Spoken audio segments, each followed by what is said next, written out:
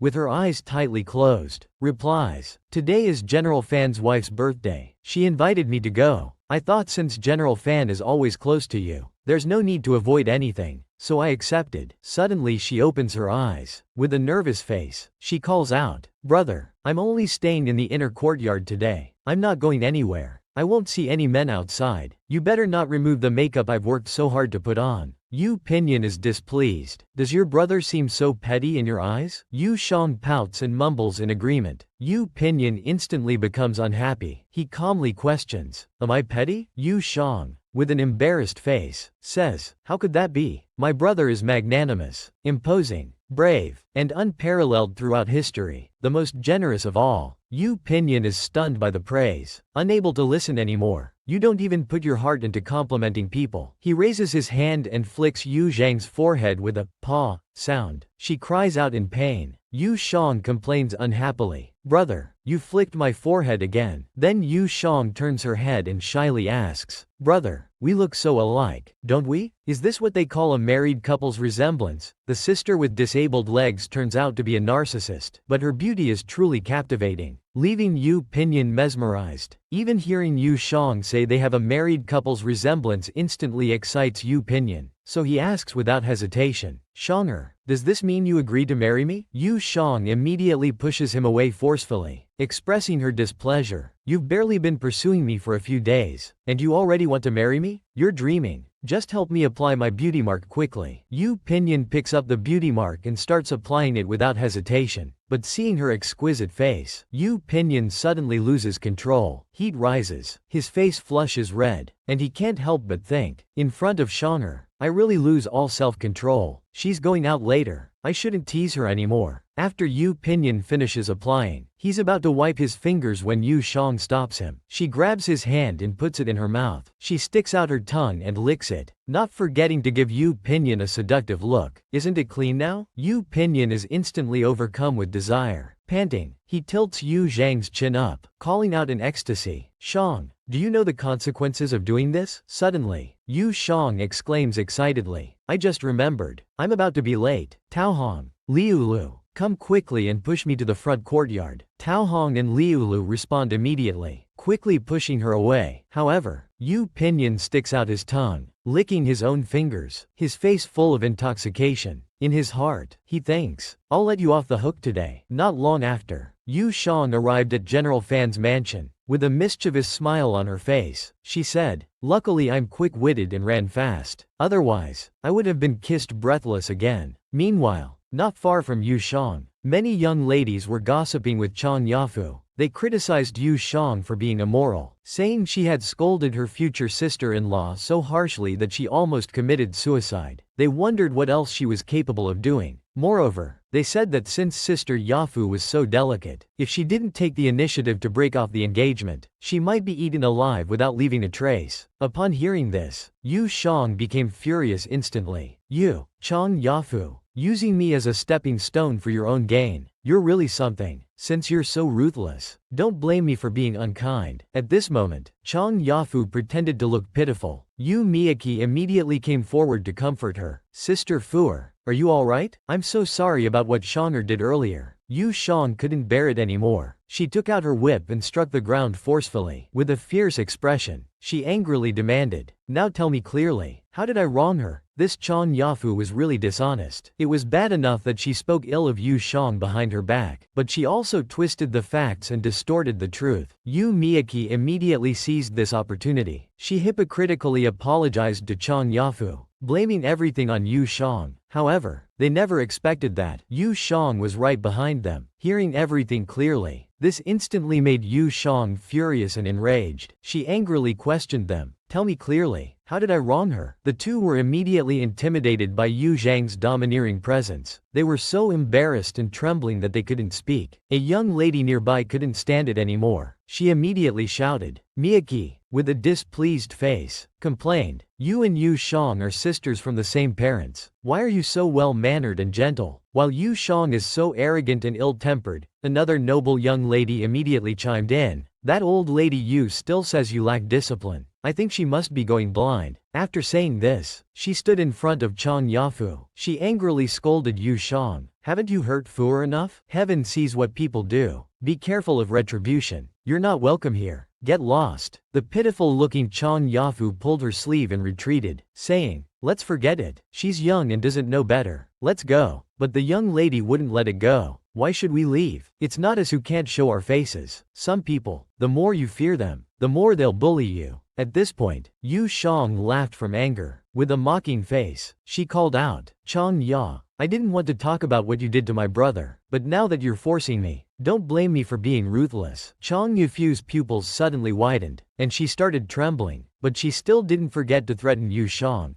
"Don't burn all your bridges. We might meet again in the future. Don't push people too far." Yu Shang became even more disdainful. "You're already ashamed and angry? I haven't even said what I'm going to do yet. Don't worry, since you insist on defecating on my head, I'll surely give you an unforgettable memory." Seeing the atmosphere getting increasingly tense, the two young ladies immediately pulled Chang Yafu away. They didn't forget to comfort her. "Let's forget it. Forget it. Today is Madame Fan's birthday. Let's not make things inauspicious. Let's go. Let's go. Out of sight, out of mind." However, Yu Miyake had a vicious expression, thinking to herself that with so many people around, it was a good opportunity to tarnish her reputation. So she pointed at Yu Shang and shouted fiercely, "Sister Fuer has already taken the initiative to break off the engagement. Isn't that enough? Why are you still being so aggressive?" Yu Shang laughed at her words, mocking with disdain, "It's my reputation that's been ruined, and I'm the one being aggressive? So you think my reputation is already bad, so you can just keep smearing it? Well, I'm sorry to disappoint you." At the same time, she swung her whip. It directly wrapped around Yu Miyake's neck. Then she pulled back. She pulled Yu Miyake in front of her. The young ladies who saw this started discussing. In public, Yu Shang actually treats her like this. "Sister, I've heard she's a troublemaker. Now I see it's true indeed. With such a formidable sister-in-law, which girl would dare to marry into the Marquise's family?" This Yu Miyake was really persistent. Whenever there was a chance to ruin Yu Zhang's reputation, she would always jump out to deliver a fatal blow. However, how could Yu Shang be so easily bullied? She forcefully pulled Yu Miyake's collar, causing her unbearable pain. She could only angrily shout at Yu Shang with a crying voice, "What do you want to do?" Yu Shang fiercely retorted, "What do I want to do? It should be what you want to do. Since you took the initiative to comfort Chang Yafu, it was to spread rumors that I bullied her, right? Right now, the old ancestor hasn't come to her senses. When she does, she'll surely want to send me away to make room for the new sister-in-law." "Yu Miyake, do you really can't stand seeing me happy? What have I ever done to you?" Yu Miyake, with tears streaming down her face, was speechless. She thought to herself that if she didn't beg for mercy soon, her face might be pinched to the point of scarring. If that happened, she could forget about becoming the crown princess. A young lady nearby couldn't bear to watch anymore. She exclaimed in shock, "This Yu Jang is too vicious. I'd better be careful in the future and never offend her. How is she a young lady from a noble family? She's worse than a bandit, more evil than a demon." However, Yu Miyake had no choice but to beg for mercy. Trembling and crying, she shouted, "I was wrong. Please let go. I swear I'll behave from now on. I'll avoid you whenever I see you. Please let me go." Yu Jang looked at him with disdain. She pushed him away forcefully and said, "That's enough. Today is Madame Fan's birthday. I'll spare you some face. If you really mean what you just said and behave yourself, I won't touch you."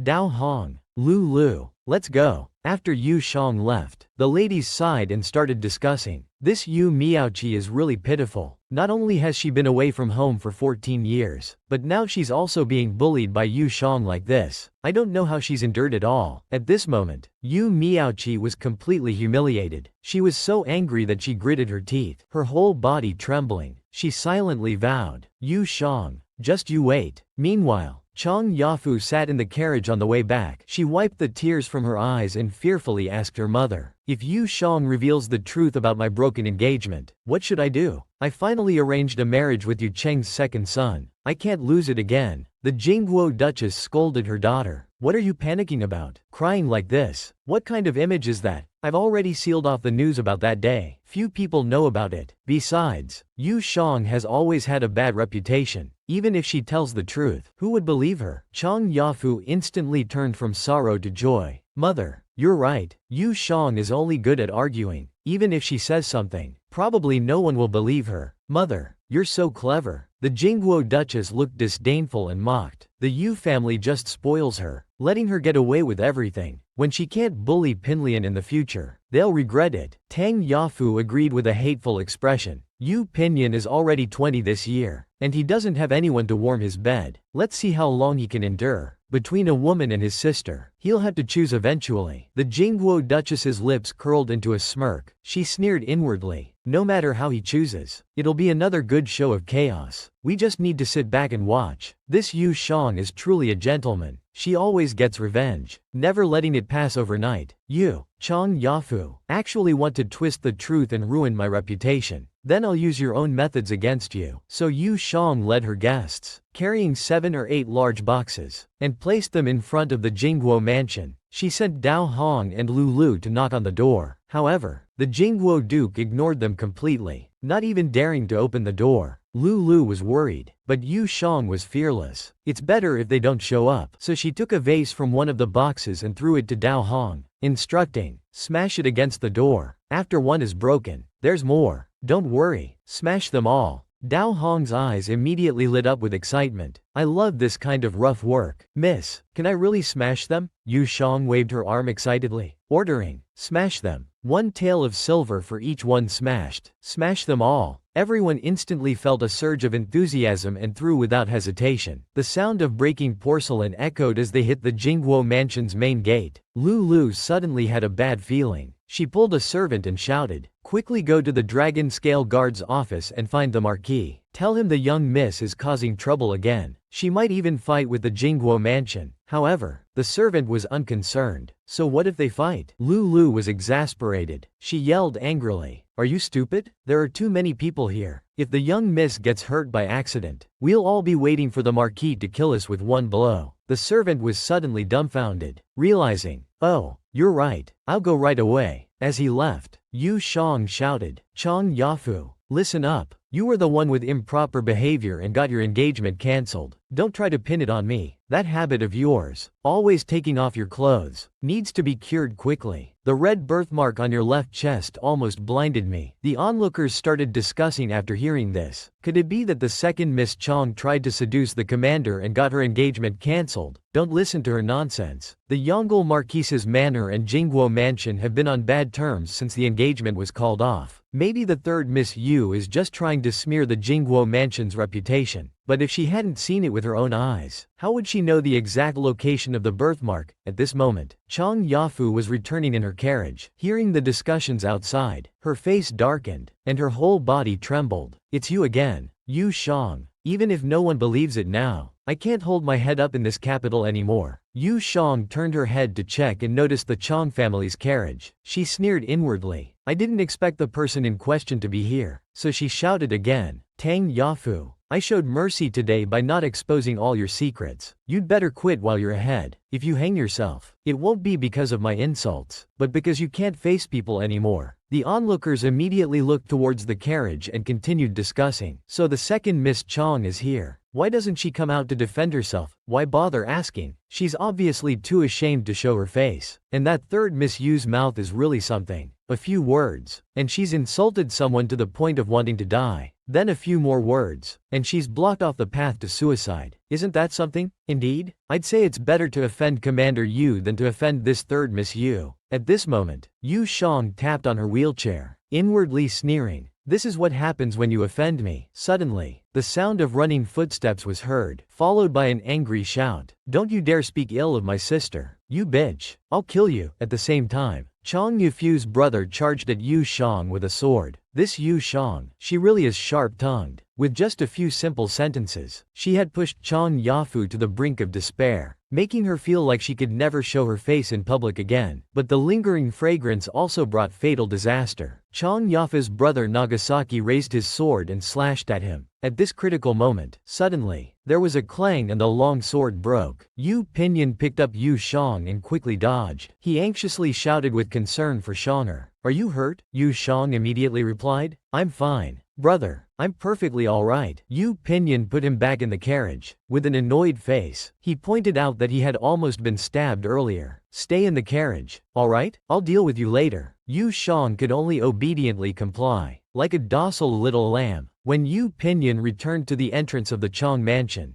Duke Jing furiously pointed at him and scolded. General Yu, you got some nerve. However, Yu Pinyin angrily retorted. Duke, you got some nerve. You actually allowed your son to ambush my defenseless, immobile sister. You must have heard of my method of Lingqi execution. A total of 3.600 cuts, not one less. It seems your son would like to experience it firsthand. He drew his sword and pointed it at him mockingly. At the same time, he slowly approached Nagasaki. Then he gradually closed in on Nagasaki. Nagasaki's whole body trembled instantly. He cried out in fear. Father, mother, save me. Duke Jin immediately stepped forward to stop Yu Pinyin. Filled with anger, he scolded. Do you have any respect for the law? Kier didn't even touch him, did he? Yu Pinyin became even more disdainful. Oh, so Duke Jin knows about the law, does he? Then Yu Pinyin leaned close to his ear and whispered something. Duke Jin's face was filled with shock, cold sweat streaming down. Yu Pinyin's lips curled in mockery. Then he swung his sword, slicing through Nagasaki's hair. It fell in 2 pieces, scaring him out of his wits. Yu Pinyin withdrew his sword, his eyes full of killing intent. He warned, I'll spare your life today, but if you dare touch my sister again in the future, I'll flay you alive. Nagasaki, trembling all over, hid in Duke Jin's arms. However, Duke Jin was too afraid to retaliate. Yu Pinyin walked back to the carriage without hesitation, angrily throwing his sword onto the seat. Yu Shang quickly began to massage him, asking, Brother, what did you say to Duke Jin? Look how scared he was. Yu Pinyin crossed his arms and angrily replied, Nothing much. Just that I have several confidential letters between him and the Minister of Personnel in my possession. This matter can be big or small, depending on my mood. Yu Shang cautiously asked, So, is your mood good? Yu Pinyin turned his head and pinched his nose, asking in return, Well, what do you think? Is my mood good? Yu Shang awkwardly rubbed his nose. Yu Pinyin expressed his concern. Do you know how scared I was when I saw Nagasaki's sword thrust towards you? I thought, if I had been a moment later, would you have been killed by him? But before Yu Pinyin could finish, Yu Shang hugged him tightly, saying, It wouldn't have happened. Brother, I had my whip. I would have found a way to escape. Don't overthink it. Yu Pinyin helped him up and continued, But there's always a chance. My dear Shang, I can't bear that possibility. Yu Pinyin truly lived up to being a sister complex, rescuing Yu Shang in times of crisis. He even fiercely protected her, cutting Nagasaki's hair to vent his anger. But inside, he was terrified, unable to bear the thought of losing her.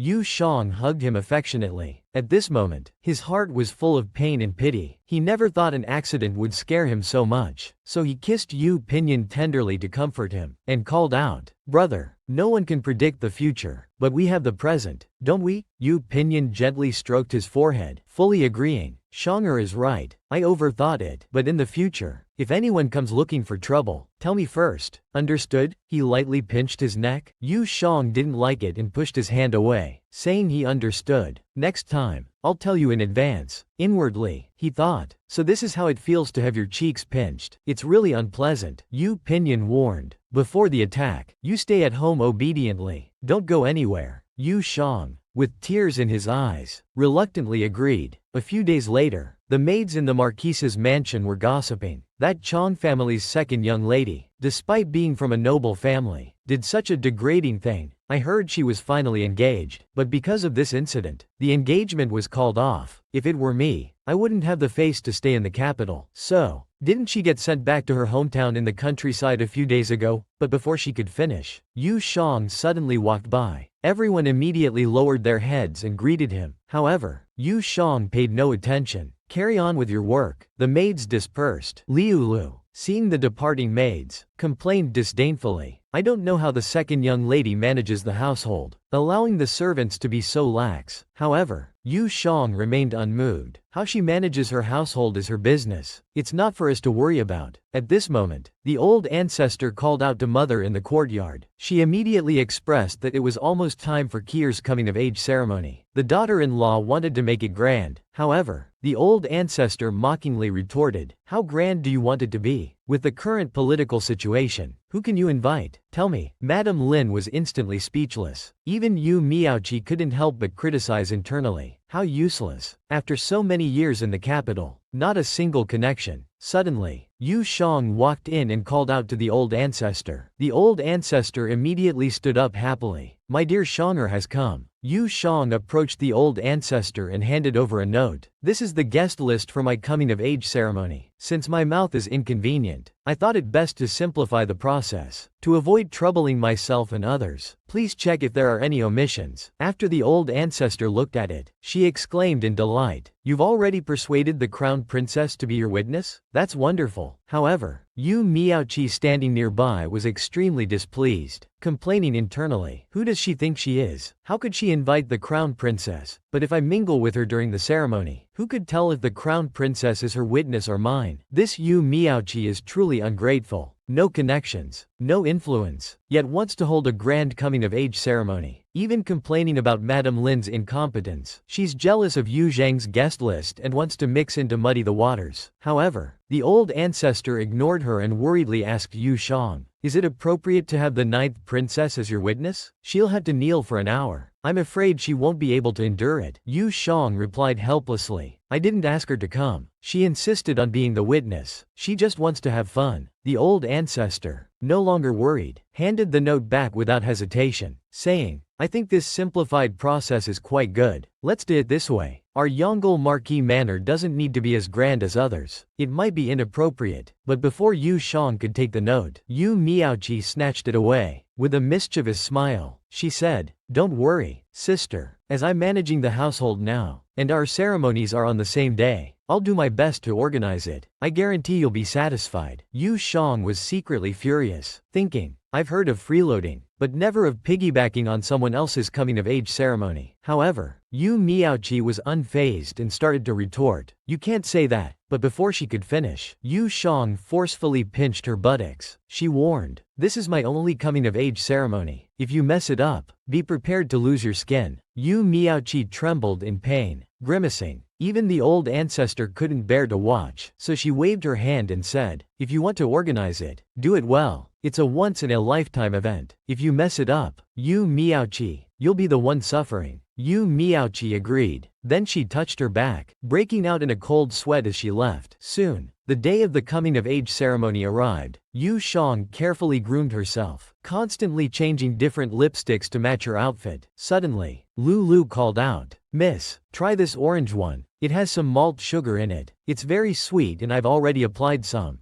Yu Jang wiped some and put it in her mouth, secretly delighted. This traditionally made face cream and lipstick are really good. All natural ingredients, even safe to eat directly. Suddenly, Yu Pinyin called out, "Shonger." Yu Jang responded joyfully. Yu Pinyin had Lulu bring up his gift, telling her, "This is prepared for your coming-of-age ceremony today. See if you like it." Then he lifted the red cloth without hesitation, revealing a lifelike pure gold crown. Yu Jang gasped in surprise. Yu Pinyin asked happily, "Do you like it?" Yu Jang replied without hesitation, "I couldn't love it more." Suddenly, Yu Pinyin's brows furrowed, secretly delighted. It really smells good. So he immediately sent Lulu away. "Now that Shonger has seen it, you can take it to the old ancestor for approval." Lulu complied. Seeing that she had gone far, Yu Pinyin eagerly embraced Yu Jang, expressing joyfully, "Shonger has finally grown up." However, Yu Jang was indifferent. "It's just a birthday. Why is brother so happy?" Yu Pinyin immediately replied, "According to our dynasty's law, a woman can marry at 15. Shonger, can you guess why I'm happy?" At the same time, he leaned on Yu Zhang's fragrant shoulder, sniffing continuously. This Yu Pinyin is really too impatient. Yu Jang has just started her coming-of-age ceremony, and Yu Pinyin is already eager to marry her. But Yu Jang was unwilling. She gently caressed Yu Pinyin's face and asked without hesitation, "What are you thinking? Just because the law says a woman can marry at 15, does that mean I have to get married?" Yu Pinyin was stunned on the spot. Then he anxiously called out, "Shonger, you've always been reluctant to marry me. What are you afraid of?" Yu Jang opened her eyes wide and asked confusedly, "What fear? How could I be afraid?" Yu Pinyin spoke frankly, "You're afraid my love for you will fade with time. You're afraid I'll deceive you and hide things from you. You're afraid that in the future, you'll have to argue with other things." But before Yu Pinyin could finish, Yu Jang covered her ears and screamed that she didn't. Yu Pinyin immediately grabbed her hand and comforted her with a concerned face. "My dear Jang,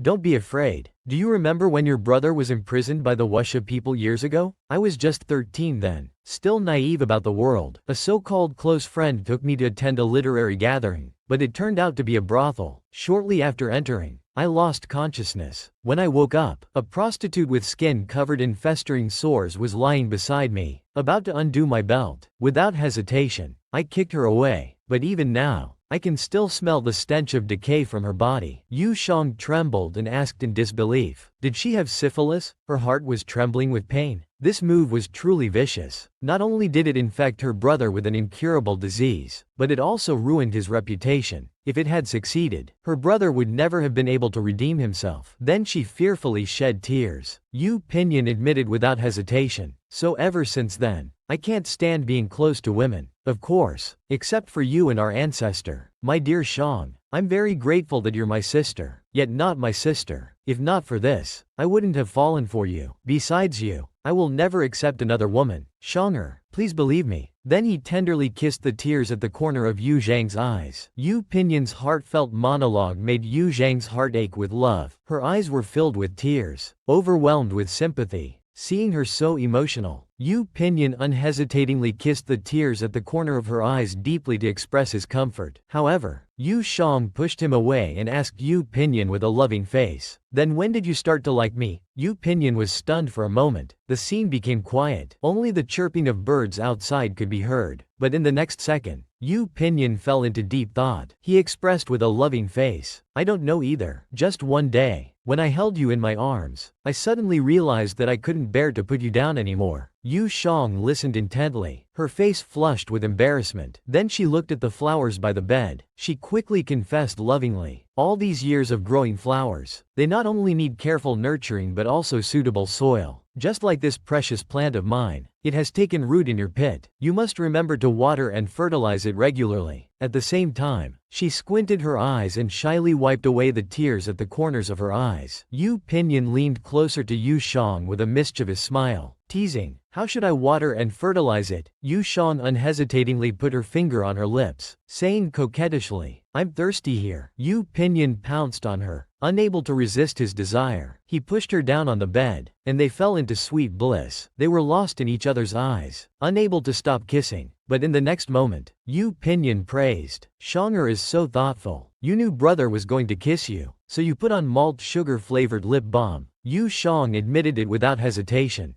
Then she warned with a mischievous smile. If you break your promise in the future and flirt with others, I'll mix arsenic in my lip balm. We'll kiss and die together, going to hell together. However, Yu Pinyin started leaving love bites on her chest, saying, "Shonger, you're so sweet. Even such vicious words from your mouth are sweet." Yu Shang couldn't stand the tingling sensation all over her body. She pushed Yu Pinyin away with all her might, trembling and calling out, "Brother, enough." Yu Pinyin had to let her go. But when Yu Shang sat in front of the mercury mirror, she was momentarily speechless. In the next second, she angrily scolded, "It's all your fault. I told you to stop, but you wouldn't. Now look at this mess. How am I supposed to attend the ceremony?" However, Yu Pinyin was unconcerned and found an excuse for her with a mischievous smile. "If anyone asks later, just say it's mosquito bites." Yu Shang punched him with a loud thud and complained, "Do you think everyone else is blind? Can't they tell the difference between kiss marks and mosquito bites?" Yu Pinyin immediately apologized. "I couldn't control myself earlier. Can you give brother a chance to make amends now?" he said as he took out a brush. Yu Shang was puzzled and asked how you would make up for it. Yu Pinyin directly stated that his brother had a clever plan. Not long after, Yu Pinyin completed his masterpiece. He carried Yu Shang to the banquet hall, but Yu Shang picked up a small mirror and examined it carefully. She asked in disbelief, "Brother, when did you learn this trick?" The sister with disabled legs was really too alluring. Yu Pinyin was seduced beyond control. He even involuntarily started leaving love bites. This made Yu Shang furious. However, Yu Pinyin came up with a brilliant idea. A lifelike rose appeared on her body, surprising Yu Shang. She couldn't take her eyes off it. Yu Pinyin asked with a doting expression, "Do you like it?" Yu Shang admitted without hesitation. "This way, it's not noticeable at all. It's quite unique." But the next second, she noticed something was off. "Aren't there too many fallen leaves today? Did the servants forget to sweep?" "Brother, send someone to ask who's responsible for cleaning this path. The guests are about to arrive, and our marquee mansion hasn't even swept the road clean for them." "What kind of image is that?" Yu Pinyin kissed Yu Shang lovingly and said, "Don't worry, you just focus on preparing for your coming-of-age ceremony. Leave these small matters to your brother." Meanwhile, Yu Miaoqi was carefully grooming herself in her boudoir, but behind her came reports from various servants. "Second young miss, the kitchen is short on ingredients. We're missing several baskets." "Second young miss, somehow the storehouse is missing several hundred pairs of cups and saucers." "Second young miss, I just passed by the stage, and it seems the pillars are a bit loose." Yu Miaoqi couldn't take it anymore. She angrily slammed the table and furiously scolded everyone. "You had to ask about this and that? Can't you solve these small matters? What use are you to the marquee mansion? Get out of here now." Everyone was startled and left in fear, but a servant timidly called out, "Second young miss." Yu Miaoqi immediately snapped, "Didn't I tell you to get out?" Sha Ren tremblingly replied, "Second young miss, the marquis said the small path in the west garden hasn't been swept. He also said." Yu Miaoqi became even more upset. "What else did he say?" Sha Ren's eyes immediately filled with tears. With a pitiful expression, she said, "He also said if you mess up third young miss's coming-of-age ceremony, he has ways to deal with you." Yu Miaoqi angrily retorted, "Why don't you find some people to sweep the west garden?" Sha Ren left trembling, thinking to herself, "She's so scary." However, Yu Miaoqi was seething with hatred inside. "For the sake of that cheap bastard's dear sister, Yu Pinyin, you've really done it now." Meanwhile, inside a carriage, little Jor handed some delicious pastries to the crown prince and said, "Sister-in-law, have this glutinous rice cake. Mother said the coming-of-age ceremony is time-consuming. Let's eat something to fill our stomachs first." The crown princess smiled brightly. Slow down,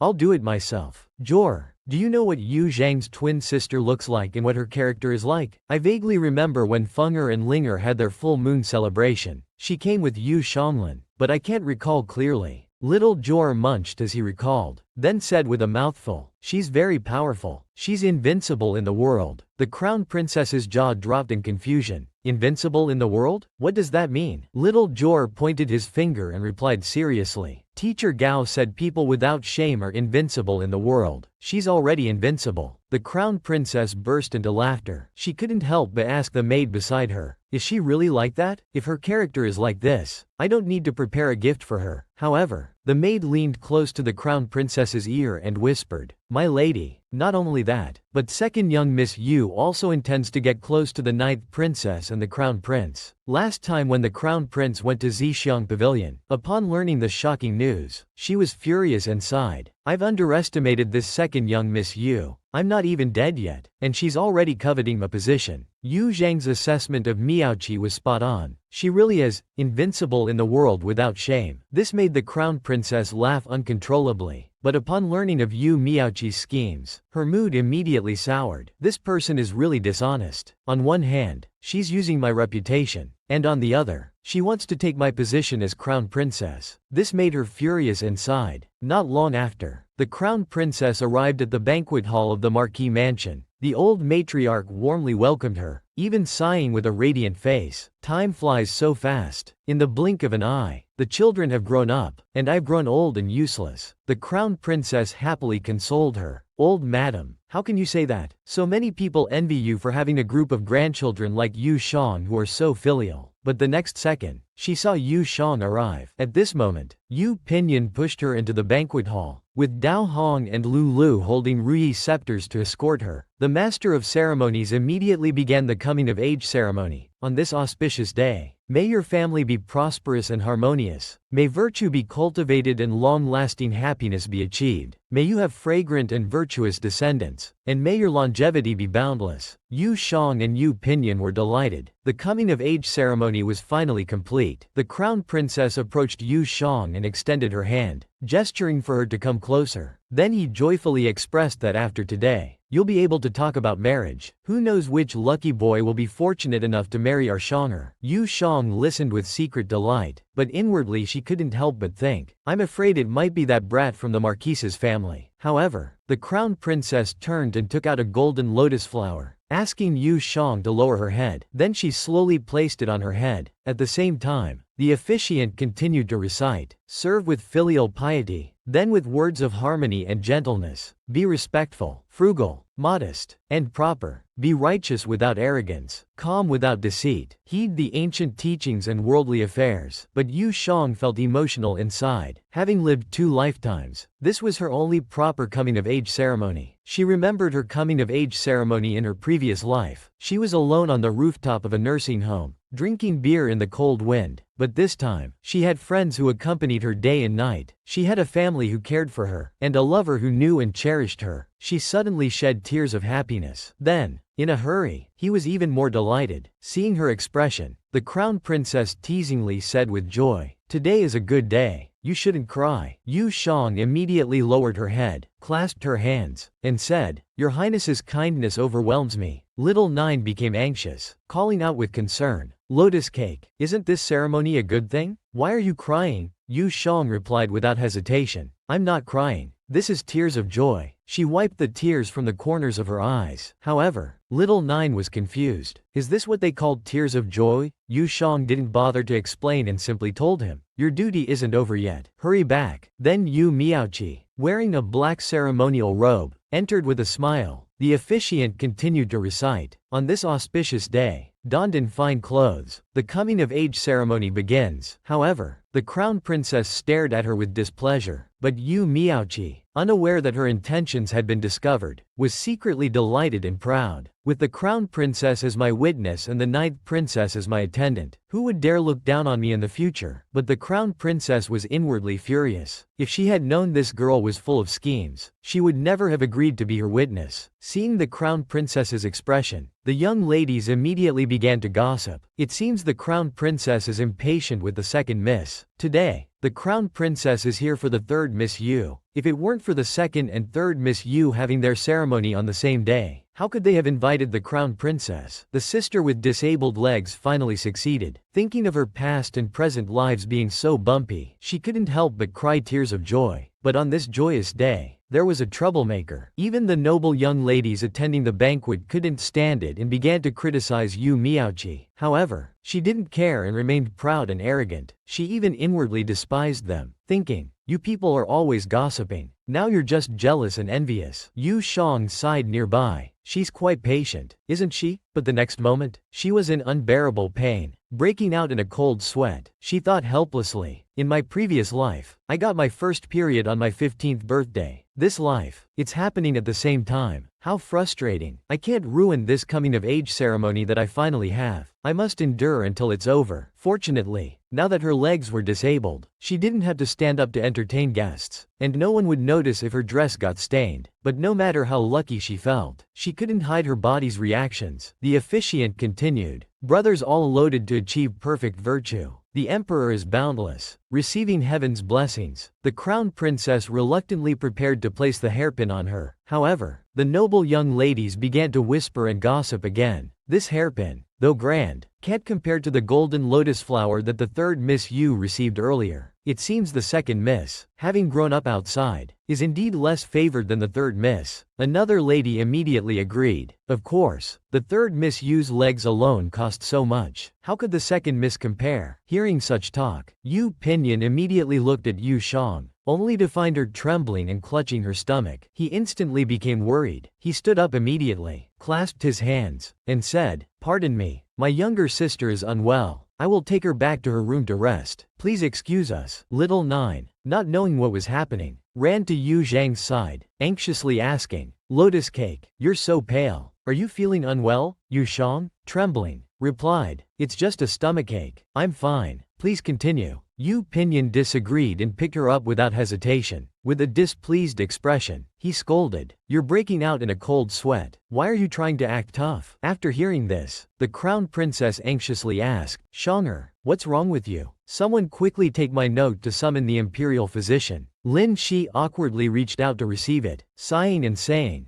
"Be careful, don't drop it." The old matriarch also stood up, full of concern, inquiring about Yu Shang. She even walked over without hesitation. But Lin Shi didn't want this and directly stopped the old matriarch, asking her to stay put. She didn't forget to express, "The ceremony for my wife and child isn't finished yet. If you all leave, what will others think of him?" The old matriarch immediately sighed, speechless. However, Yu Miaoqi's face was clouded with murderous intent. "You don't get sick earlier or later, but choose to be sick at this crucial moment. Yu Shang, I think you're doing this on purpose." Yet Yu Pinyin didn't care at all. He directly carried Yu Shang back to her chamber, anxiously caring for her. "Does your stomach still hurt? Don't be afraid. The imperial physician will be here soon. Lie down on the bed and rest for a while." Yu Shang felt embarrassed and shyly replied, "I'm not sick. Don't call for the imperial physician." Yu Pinyin insisted even more, "Don't be silly. Come down quickly. Lulu has already put some hot water bottles inside. It's very warm." Yu Shang was extremely uncomfortable inside. "If you had just changed your clothes or carried me in a different position, I wouldn't be so reluctant to get down now." However, the straight-minded Yu Pinyin didn't understand Yu Zhang's hints, so he forcefully pulled at Yu Zhang's arm, still saying,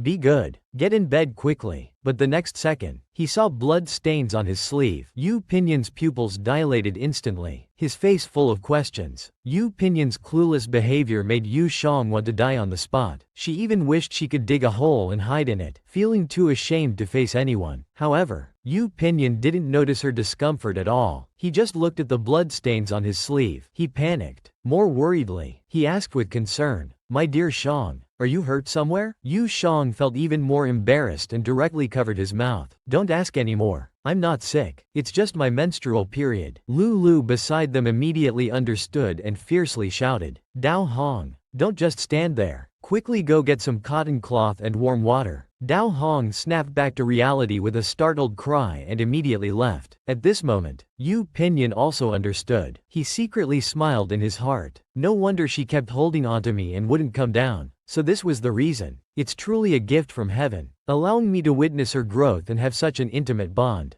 However, Yu Zhang's face was bright red with embarrassment. Although having a period wasn't something to hide, saying it in front of him was still so shameful. Suddenly, Lulu called out, "Miss, the pad is ready, and warm water has been brought." Breaking their awkward moment, Yu Shang immediately said, "You step away quickly. Let me down." But Yu Pinyin didn't mind. "Having your period is a good thing. What's there to be embarrassed about? Brother will stay to keep you company. Then he slowly put her down on the bed, but Yu Jang objected. Will my pain go away just because you stay with me? Go change your clothes quickly. Don't let others see the stains on your sleeve. Seeing their interaction, Lulu felt extremely awkward. This marquis is becoming less and less particular. Normal people avoid menstrual blood, but he seems to have no reaction. If this continues, whether it's fragrant or smelly, as long as it's from the young miss, I'm afraid the marquis will relish it. Unable to watch anymore, Lulu spoke up again, interrupting them. Miss, do you want to clean up first? Yu Jang immediately reacted, her face turning red as she told him to leave quickly. Yu Pinyin had no choice but to leave. He lovingly poked her cheek and said, My dear Jang, you clean up first. Brother will come back later. Okay. As Yu Jang watched him close the door, she reminded him, remember to change your clothes. Don't let anyone see it. Yu Pinyin burst into laughter. Brother knows. Then Dao Hong picked up the cotton cloth and filled it with wood ash. Seeing this, Yu Jang immediately stopped her, asking fearfully, Are you going to make me use this thing later? Dao Hong happily confirmed, Yes, everyone uses this. Yu Jang instantly felt like dying. Oh my god, I've really wasted these years. I can't believe I forgot to invent sanitary napkins. Such a miraculous thing. Not long after, the old nurse ran to the old matriarch and whispered a report. Upon learning that Yu Jang had started her period, the old matriarch immediately felt relieved. She was beaming with joy. The crown princess also asked, How is Shanger now? The old matriarch happily replied, Old crown princess, the girl you've been concerned about has started her period. The crown princess immediately said, This is truly auspicious. The day of her coming of age ceremony is also the day she becomes a woman. Old madam should let her drink more sugar water and eat more red dates. Yu Zhang's period came at such a timely moment. The day of her coming of age ceremony is also the day she became a woman. This made the crown princess praise her endlessly. But Yu Miaoqi was displeased. Her inner anger burned as she complained. What do you mean she started her period? I think she's doing this on purpose to ruin my coming of age ceremony. Suddenly, Lin Shi called out, Kier, bring the bird's nest soup to the crown princess. Yu Miaoqi immediately obeyed, carrying the bird's nest soup towards the crown princess. She was still muttering to herself, I've long heard that the crown princess loves bird's nest. This is bird's nest with rock sugar that I specially ordered the kitchen to make. Please, crown princess, have a taste. However, the crown princess saw right through it. Is this about trying to replace me? And now you're trying to curry favor with me? So, she replied expressionlessly to Yu Shaoji, how thoughtful of you. However, since giving birth, I haven't been fond of such sweet things. You can leave it there. Yu Miaoqi could only awkwardly agree. Madame Lin, hearing the crown princess's attitude, instantly looked worried. Then she had a sudden idea. Pulling Yu Miaoqi's sleeve, she began to smooth things over. Ladies, you may not know that this attack was entirely handled by our Kier. In the past, when she helped me manage the Marquise's household, I thought it was just child's play. I didn't expect our Kier to be so capable. The young lady could only pretend to agree and praise. This Yu Shaoji is indeed beautiful and wise, clever as ice. Managing a small event is naturally no problem for her. Well, Yu Shaoji grew up outside after all. It's hard to say how much she really knows. Suddenly, a little girl called out, Mother, why is there no more food? I'm hungry. The old madam couldn't stand it anymore. She immediately asked the maid, What's going on? Quickly tell the kitchen to add more dishes. We can't let people laugh at our Marquise's household, thinking we're not hospitable. The maid replied, Old madam, Yu Shaoji only bought this much ingredients. The kitchen has run out of food to cook. The old madam instantly glared at her fiercely. Yu Miaoqi was extremely embarrassed, sweating profusely. Inwardly, she complained, Why are you glaring at me? I didn't know these people could eat so much. Is it my fault the food wasn't enough? She was completely unaware of her mistake and didn't know how to resolve the situation. Seeing her still standing there doing nothing, the old madam had no choice. She couldn't lose face for the Marquise's household by throwing a fit right there, so she had to give up. Then she waved her hand and told the maid,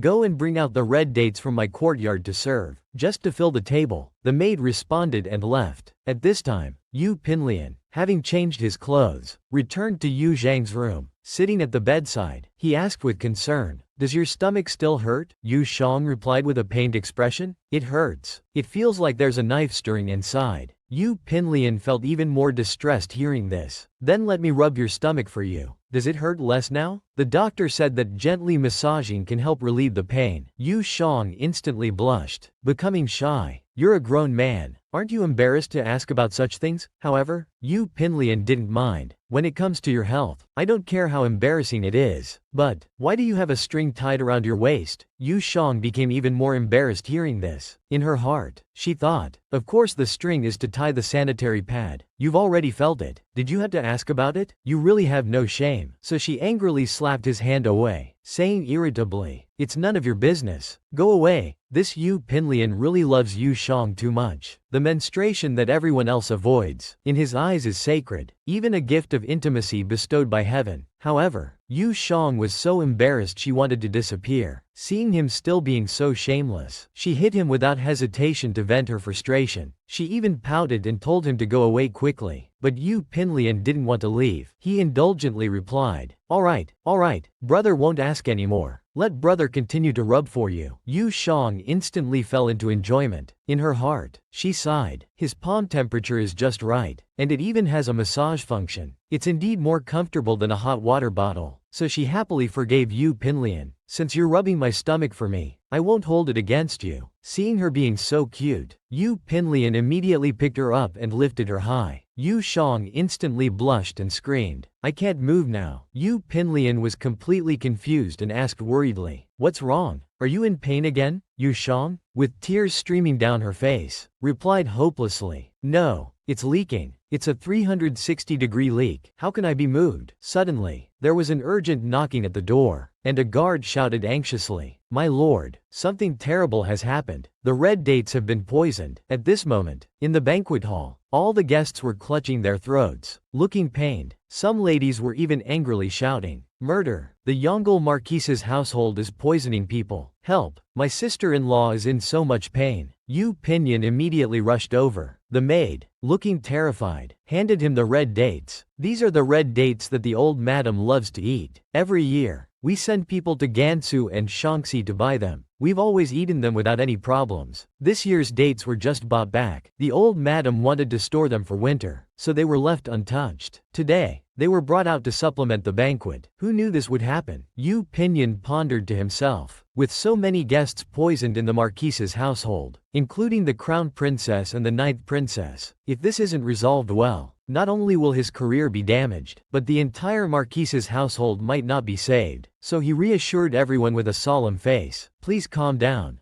Getting agitated will only speed up the spread of the poison. I have brought the imperial doctors. Everyone, please slow your breathing and wait for examination one by one. Since this happened in my Marquise's household, I will definitely give all the ladies and young misses an explanation. Someone, bring the purchasing manager up here. The guard acknowledged the order and left, but Yu Miaoqi beside him was scared to death. She trembled all over, thinking, although I didn't poison anyone, I was in charge of this banquet. I've ruined my chance at happiness with Pinlian. Maybe they'll interrogate me harshly again, like last time. So he timidly tugged at Madame Lin's sleeve. Mother-in-law, I'm scared. We didn't eat the dates or plant the rain. Let's quickly leave this place. Madame Lin comforted her indulgently. My dear daughter, don't be afraid. Mother will take you back now. However, Yu Pinlian wouldn't let them go. He unhesitatingly reached out to stop them. Wait a moment. This marquis forgot to mention. Before the Hutu case is resolved, no one is allowed to leave this courtyard. Yu Miaoqi became even more frightened. Then the guards brought in the steward in charge of purchases. Yu Pinlian immediately scolded him fiercely. Speak quickly. Who instructed you to poison the dates? The steward in charge of purchases instantly begged for mercy. Marquis, spare me. I didn't poison anything. The second young lady asked me to go to Gansu and Shaanxi to buy jujubes, but only gave me 100 taels of silver. This amount wasn't even enough for travel expenses. I had no choice but to buy fake ones. The old woman angrily exposed him. You're talking nonsense. The old madam's courtyard clearly allocated 500 taels. How could it be only 100 taels? The steward, sweating profusely, looked up at Yu Miaoqi, suddenly not knowing how to explain. This slap in the face came too quickly. Just a moment ago, they were praising Yu Miaoqi. The next moment, the banquet was full of loopholes, leaving many guests unable to eat their fill. Even the dates were expired. She even wanted to embezzle the ancestors' money. She truly is an ill-fated star. It also made the old ancestor heartbroken. If they had known this would happen, they shouldn't have brought her back. So he angrily pointed at Yu Miaochi, constantly coughing and shouting, "You unfilial child." The guests started discussing among themselves. "Madam Lin, earlier you were praising the second young lady Yu for being so capable, but it turns out she's a scheming girl who even wants to embezzle her own grandmother's money. I heard she's been managing the household for half a year. I'm afraid the Marquise's mansion is already riddled with problems by now." Madam Lin couldn't stand it anymore. She angrily kicked the steward in charge of purchases. "Stop slandering her. My Kier is the second young lady of the Marquise's mansion. She has everything she wants. How could she care about those mere 400 taels of silver? Perhaps it's you who stole the money and are now throwing mud at my daughter." The steward, upon being accused, immediately kowtowed and pleaded, "My lord, please investigate clearly. I absolutely did not embezzle any money from the mansion." However, Yu Pinyin tossed the dates to the imperial physician's hand and asked expressionlessly, "Where did you buy these dates?" The steward replied tremblingly, "It was from a grocery store in the east of the city. I saw they looked beautiful and were cheap, so I bought them." Yu Pinyin immediately ordered, "Bring the owner of that grocery store to Longling." After the imperial physician examined them, he reported, "My lord, these dates are all moldy old dates. They were fumigated with sulfur to make them look fresh and plump, then sold as fresh dates. Noble guests, it's the sulfur that burned your throats when you ate them. Please, my lord, quickly send someone to brew some mung bean juice to relieve the irritation." Yu Pinyin listened gratefully. "Thank you, imperial physician. This marquis will send someone to brew mung bean juice immediately." Not long after, Yu Shang brought the mung bean juice to the banquet hall. She expressed, "Our Yongle Marquise's mansion bears no grudge against any of you. We wouldn't dare to openly harm you at a banquet. This incident occurred because our household was deceived by unscrupulous merchants and bought inferior dates. If not for today's incident, I'm afraid these dates would have ended up in our old ancestor's stomach in the future. Ladies, please forgive our old ancestor for the trouble." Yu Shang is truly ashamed yet sensitive and charming. These are Qizang pills made by the imperial physician. Combined with the freshly brewed mung bean juice, they can relieve pain, soothe the throat, and clear the voice. "Please, crown princess and ladies, take them." One lady became worried. "Are there any problems with these pills?" Another lady immediately replied, "The old Madam Yu has already taken them. What are you afraid of?" At this moment, Yu Pinyin came to Yu Zhang's side, showing full concern and care. "Your body hasn't recovered yet. Go back quickly. I'll handle things here." Yu Shang refused. "Such a big incident has happened in the Marquise's mansion. How could I not come?" After saying this, she waved her hand. "Bring the things up." The maids directly delivered the items to each guest. The ladies exclaimed in surprise, "These are actually Uriali seeds." However, some were confused. "What are Uriali seeds?" A lady immediately explained, "It is said that eating these seeds can enhance memory and give one a photographic memory. Look, there's also Gynostema pentaphyllum. It's rare to see such high-quality ones in the market." Seeing that everything had been distributed, Yu Shang immediately bowed with both hands and said, "To express our apologies, I have prepared a small gift for each lady. For this incident, my brother and I will personally visit to apologize." Yu Shang truly is the lucky star of the Marquise's mansion. Facing the crisis of guests being poisoned, she unhesitatingly sacrificed herself, offering rare items to satisfy everyone, and even apologizing in person. Instantly, the ladies were shocked by his grand gesture. This turned out to be the legendary beauty elixir, the ice-skinned jade dew cream. It's not something you can buy just with money. I heard that the Divine Doctor's pharmacy only sells 5 bottles a month. Isn't that right? I've been trying to get one for months but couldn't. The crown princess asked Yu Shang with a puzzled face. Ice-skinned jade dew cream is very rare. How did you manage to get so many, Shanger? Yu Shang replied without hesitation, "Of course. I went to beg the Divine Doctor. I agreed to help manage the Divine Doctor's medicinal sources for 3 years. Only then did I obtain enough ice-skinned jade dew cream. Our Yongle Marquis Manor caused such a big mess. Yet I only need to be someone's medicine slave for 3 years. In a way, we still got the better deal. If the ladies have any requests, just let me know, and I'll do my best to fulfill them." The ladies immediately said that third Miss Yu was being too kind. Now that the truth has been uncovered, we should be heading back. Besides, third Miss Yu's gift really hit the spot. I need to hurry home and try it. Yu Shang didn't insist on them staying. My legs are not convenient, so I'll have someone see you ladies out. But the ladies whispered among themselves. Come to think of it, third Miss Yu is also a victim. It was clearly the second Miss's mistake, yet she has to clean up the mess. And the noble Minister of Agriculture has to lower herself to be someone's medicine slave, while the culprit stands there as if nothing happened. It's infuriating just to look at it. Nearby, Yu Miaoqi refused to acknowledge her mistake. Instead, she darkly cursed the ladies. Damn them. These vicious women deserve to be sulfured. How indecent. At this moment, Yu Shang asked the crown princess, "How is your throat, your highness?" The crown princess replied with resignation, "This palace didn't eat many red dates, and after taking the Tibetan pills you sent, I'm much better now. It's just that poor little Nine ate quite a lot. I'm afraid he's in great discomfort." Seeing little Nine in such a state, Yu Shang felt even more guilty. "This subject is truly sorry," she said, bowing low in apology. The crown princess quickly helped her up. "No need for such formalities. To be honest, this isn't your fault. However, since little Nine was harmed, this palace will report the truth to His Majesty. When the time comes, you and General Yu should be prepared for whatever His Majesty decides." Yu Shang nodded in response. This subject understands. Meanwhile, outside the manor gates, Yu Sayu had finally rushed back from the countryside. She complained breathlessly. "Of all times for the carriage wheel to break, it had to be when I'm returning home. Looking at the sky, I'm afraid I've missed Shang'er's auspicious ceremony." However, her maid comforted her. "It's good enough that you made it back, young miss. Don't forget we have important matters to attend to." Yu Sayu suddenly remembered. "Oh right, I almost forgot. Have those people been settled?" The maid replied. "Don't worry, young miss, they've been taken care of." Suddenly, a voice called out, "Excuse me, miss, are you the eldest daughter of the Yongle Marquis Manor?" Yu Sayu turned, looking puzzled. "And who might you be?" Shen Yuanqi quickly introduced himself and explained his purpose. "Please pass this box to the third miss on my behalf," he said, handing it to her while bowing in gratitude. He then turned and left. Yu Sayu was even more confused, so she opened the gift box and looked inside. Why send such an extravagant gift? What does Lord Shen mean by this? Could he have taken a liking to Shang'er? This Yu Miaoqi is truly vicious. Ever since the price increase, she's become unrestrained. As long as money is involved, she doesn't hesitate to embezzle. She didn't even spare the ancestors' silver. She even resorted to using inferior goods, nearly causing the manor's downfall. Thankfully we have Yu Shang, our lucky star, who once again resolved the crisis. But the old ancestor has suffered quite a bit, so Yu Pinyin started a judgment meeting. Seeing the situation turn unfavorable, Madame Lin immediately pleaded with the old ancestor. "Mother, Huir is young and doesn't know better. Please forgive her this once." Suddenly, Yu Sayu walked in. Seeing the scene, she asked in confusion, "What's going on here? What happened?" Seeing her arrive, Yu Shang laughed and teased, "Big sister, how come you're late again?" Then she explained, "What else could it be? Someone embezzled grandmother's silver, used inferior goods, and served sulfur-fumigated dates to the guests." Yu Sayu was incredulous. How could such a thing happen? But in the next moment, she realized, "I suppose it's not surprising that the person who nearly ruined our manor would do such a thing." The old ancestor heard this and asked puzzledly, "Sayu, what do you mean?" But then she noticed the women behind Yu Sayu. Her eyes widened in disbelief. "Are these people from the Zhongshan family?" The women fell to their knees with a thud. "Yes, it is us, humble servants. We beg for forgiveness from the old madam and the marquis. If we weren't desperate to survive, we would never have dared to ask the young miss to bring us into the manor. The old marquis had ordered us to make a living in the countryside estate, but after the second miss raised prices, she said we were eating for free without working hard enough, and dismissed us. My husband Zhongshan organized a group to go hunting in the mountains to earn money. We never expected to encounter a tiger. In the end, they were all killed. We couldn't even afford burial expenses. That's why we dared to seek help from the young miss. Old madam, your lordship, please, considering that my husband Dong once followed the old lord through life and death, grant us some silver to feed our half-starved mouths. Please report this to the authorities. I beg you." After saying this, she kept kowtowing incessantly. Yu Pinyin was instantly filled with rage. He furiously scolded Yu Miaoqi. "Even the uncle who risked his life for the marquise's household is left to die. Is this how you manage the household?" Yu Miaoqi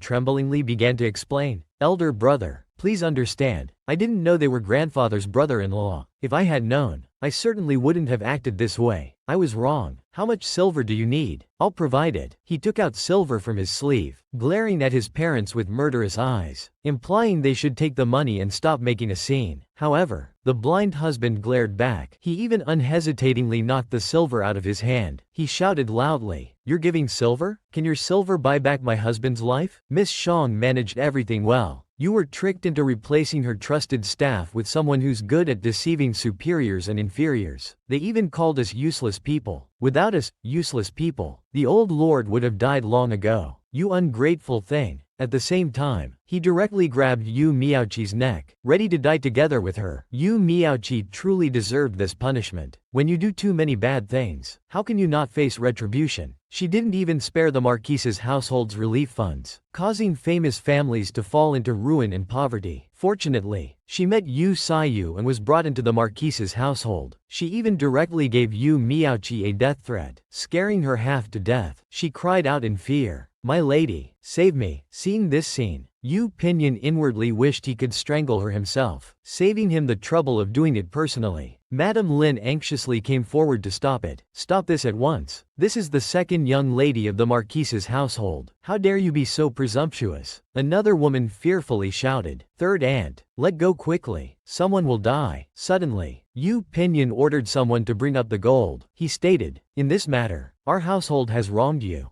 Go back first and take care of the funeral. For families with elders, our household will be responsible for their final arrangements. For families with children, our household will be responsible for raising them. Keep this token. If our household goes back on its word, you can use this to report to the authorities." Seeing so much gold, the woman finally let go. She fell to her knees with a thud and started kowtowing. "We will never forget the great kindness of the old madam and your lordship." Then she took the gold, but not before spitting at Yu Miaoqi. "I see you're the real useless person eating for free." Yu Miaoqi instantly bristled with anger, pointing at them furiously. The old ancestor couldn't bear to watch anymore. Holding the military order, she impatiently called out, "Pinmian, you handle this." Seeing this, Madame Lin became frightened. "That's the military order I wrote back then." So she called out to her mother with a gloomy face, "Mother, what are you trying to do?" Yu Pinyin took the military order, glaring at her with murderous intent. "What can I do? Naturally, I'm divorcing you on behalf of my father. I'll give you half a month to apologize to each family. After apologizing, hand over the household management rights. Then take Yu Miaoqi with you." Yu Miaoqi's face was full of disbelief. Then, her whole body trembling, she shouted, "Grandmother, elder brother, I am of Yu family blood. How can you drive me away?" However, Yu Pinyin was unmoved. "What does Yu family blood count for? I don't recognize it." After saying this, he bowed to the old ancestor and asked to leave. "This matter has become too big. I must enter the palace to ask the emperor for punishment. I'll go make amends first." Yu Miaoqi collapsed directly onto the ground. Madame Lin cried out in heartbreak, calling Wang Fuji's name. Yu Shang also suggested to the old ancestor, "I'm not feeling well. I'll return to my small courtyard first." Yu Saiyu immediately offered, "I'll escort you back." The old ancestor agreed. After everyone left, the old ancestor angrily scolded her, "Now that everyone's gone, why aren't you leaving?" Yu Miaoqi pointed at her own wrist, shouting fiercely, "Grandmother, look closely. The blood flowing here is Yu family blood. Why can that lowborn Yu Shang stay in the Marquise's household, but I can't?" Hearing this, the old ancestor's face was filled with disgust and burning anger. So she grabbed red dates from the bowl and threw them at Yu Miaoqi, telling her to leave quickly. The no longer naive Yu Saiyu was truly likable. Since being schemed against by Yu Miaoqi, she finally understood the treachery of human hearts. She also understood that in this Marquise's household, only by clinging tightly to Yu Pinlian and Yu Zhang's side could she survive better. So she pushed Yu Shang back into the room. With a worried face, she sighed. She caused this mess. The consequences are too severe. Not only has she harmed herself, but she's also ruined the reputation of the Marquise's household. Yu Shang asked in return, "What, are you still hoping to marry into a noble family with a good reputation?" Yu Saiyu replied with a smile, "Of course not. How could that be possible? We are young ladies of the Yongle Marquise's household. For the sake of elder brother's future, we should distance ourselves from those noble families." "Oh, By the way, look at this. Yu Xiang took the box and saw the exquisite hairpin inside. She was incredulous. Where did you get the money to buy such an expensive gift? Yu Xiyu immediately replied. It's not from me. It's from Scholar Shen. Quick, tell me what's going on between you two. Why did he send such an expensive gift? Could it be that you two have taken a liking to each other? Yu Xiang was instantly confused. What do you mean by taking a liking to each other? Heart instantly remembered what Pin Yan had told her before. That is, her biological parents. Her mother had passed away. Now only an elder brother remains, currently in the capital observing. Could Shen Yuanqi be my elder brother? Suddenly, Tao Hong unhappily shouted, "Second young miss, you're not welcome here." Yu Xiang instantly snapped back to reality. Her heart was filled with even more confusion. What is Yu Miaoqi doing here? At this moment, Yu Miaoqi directly forced her way in. With a mischievous smile, she called out to Yu Xiang,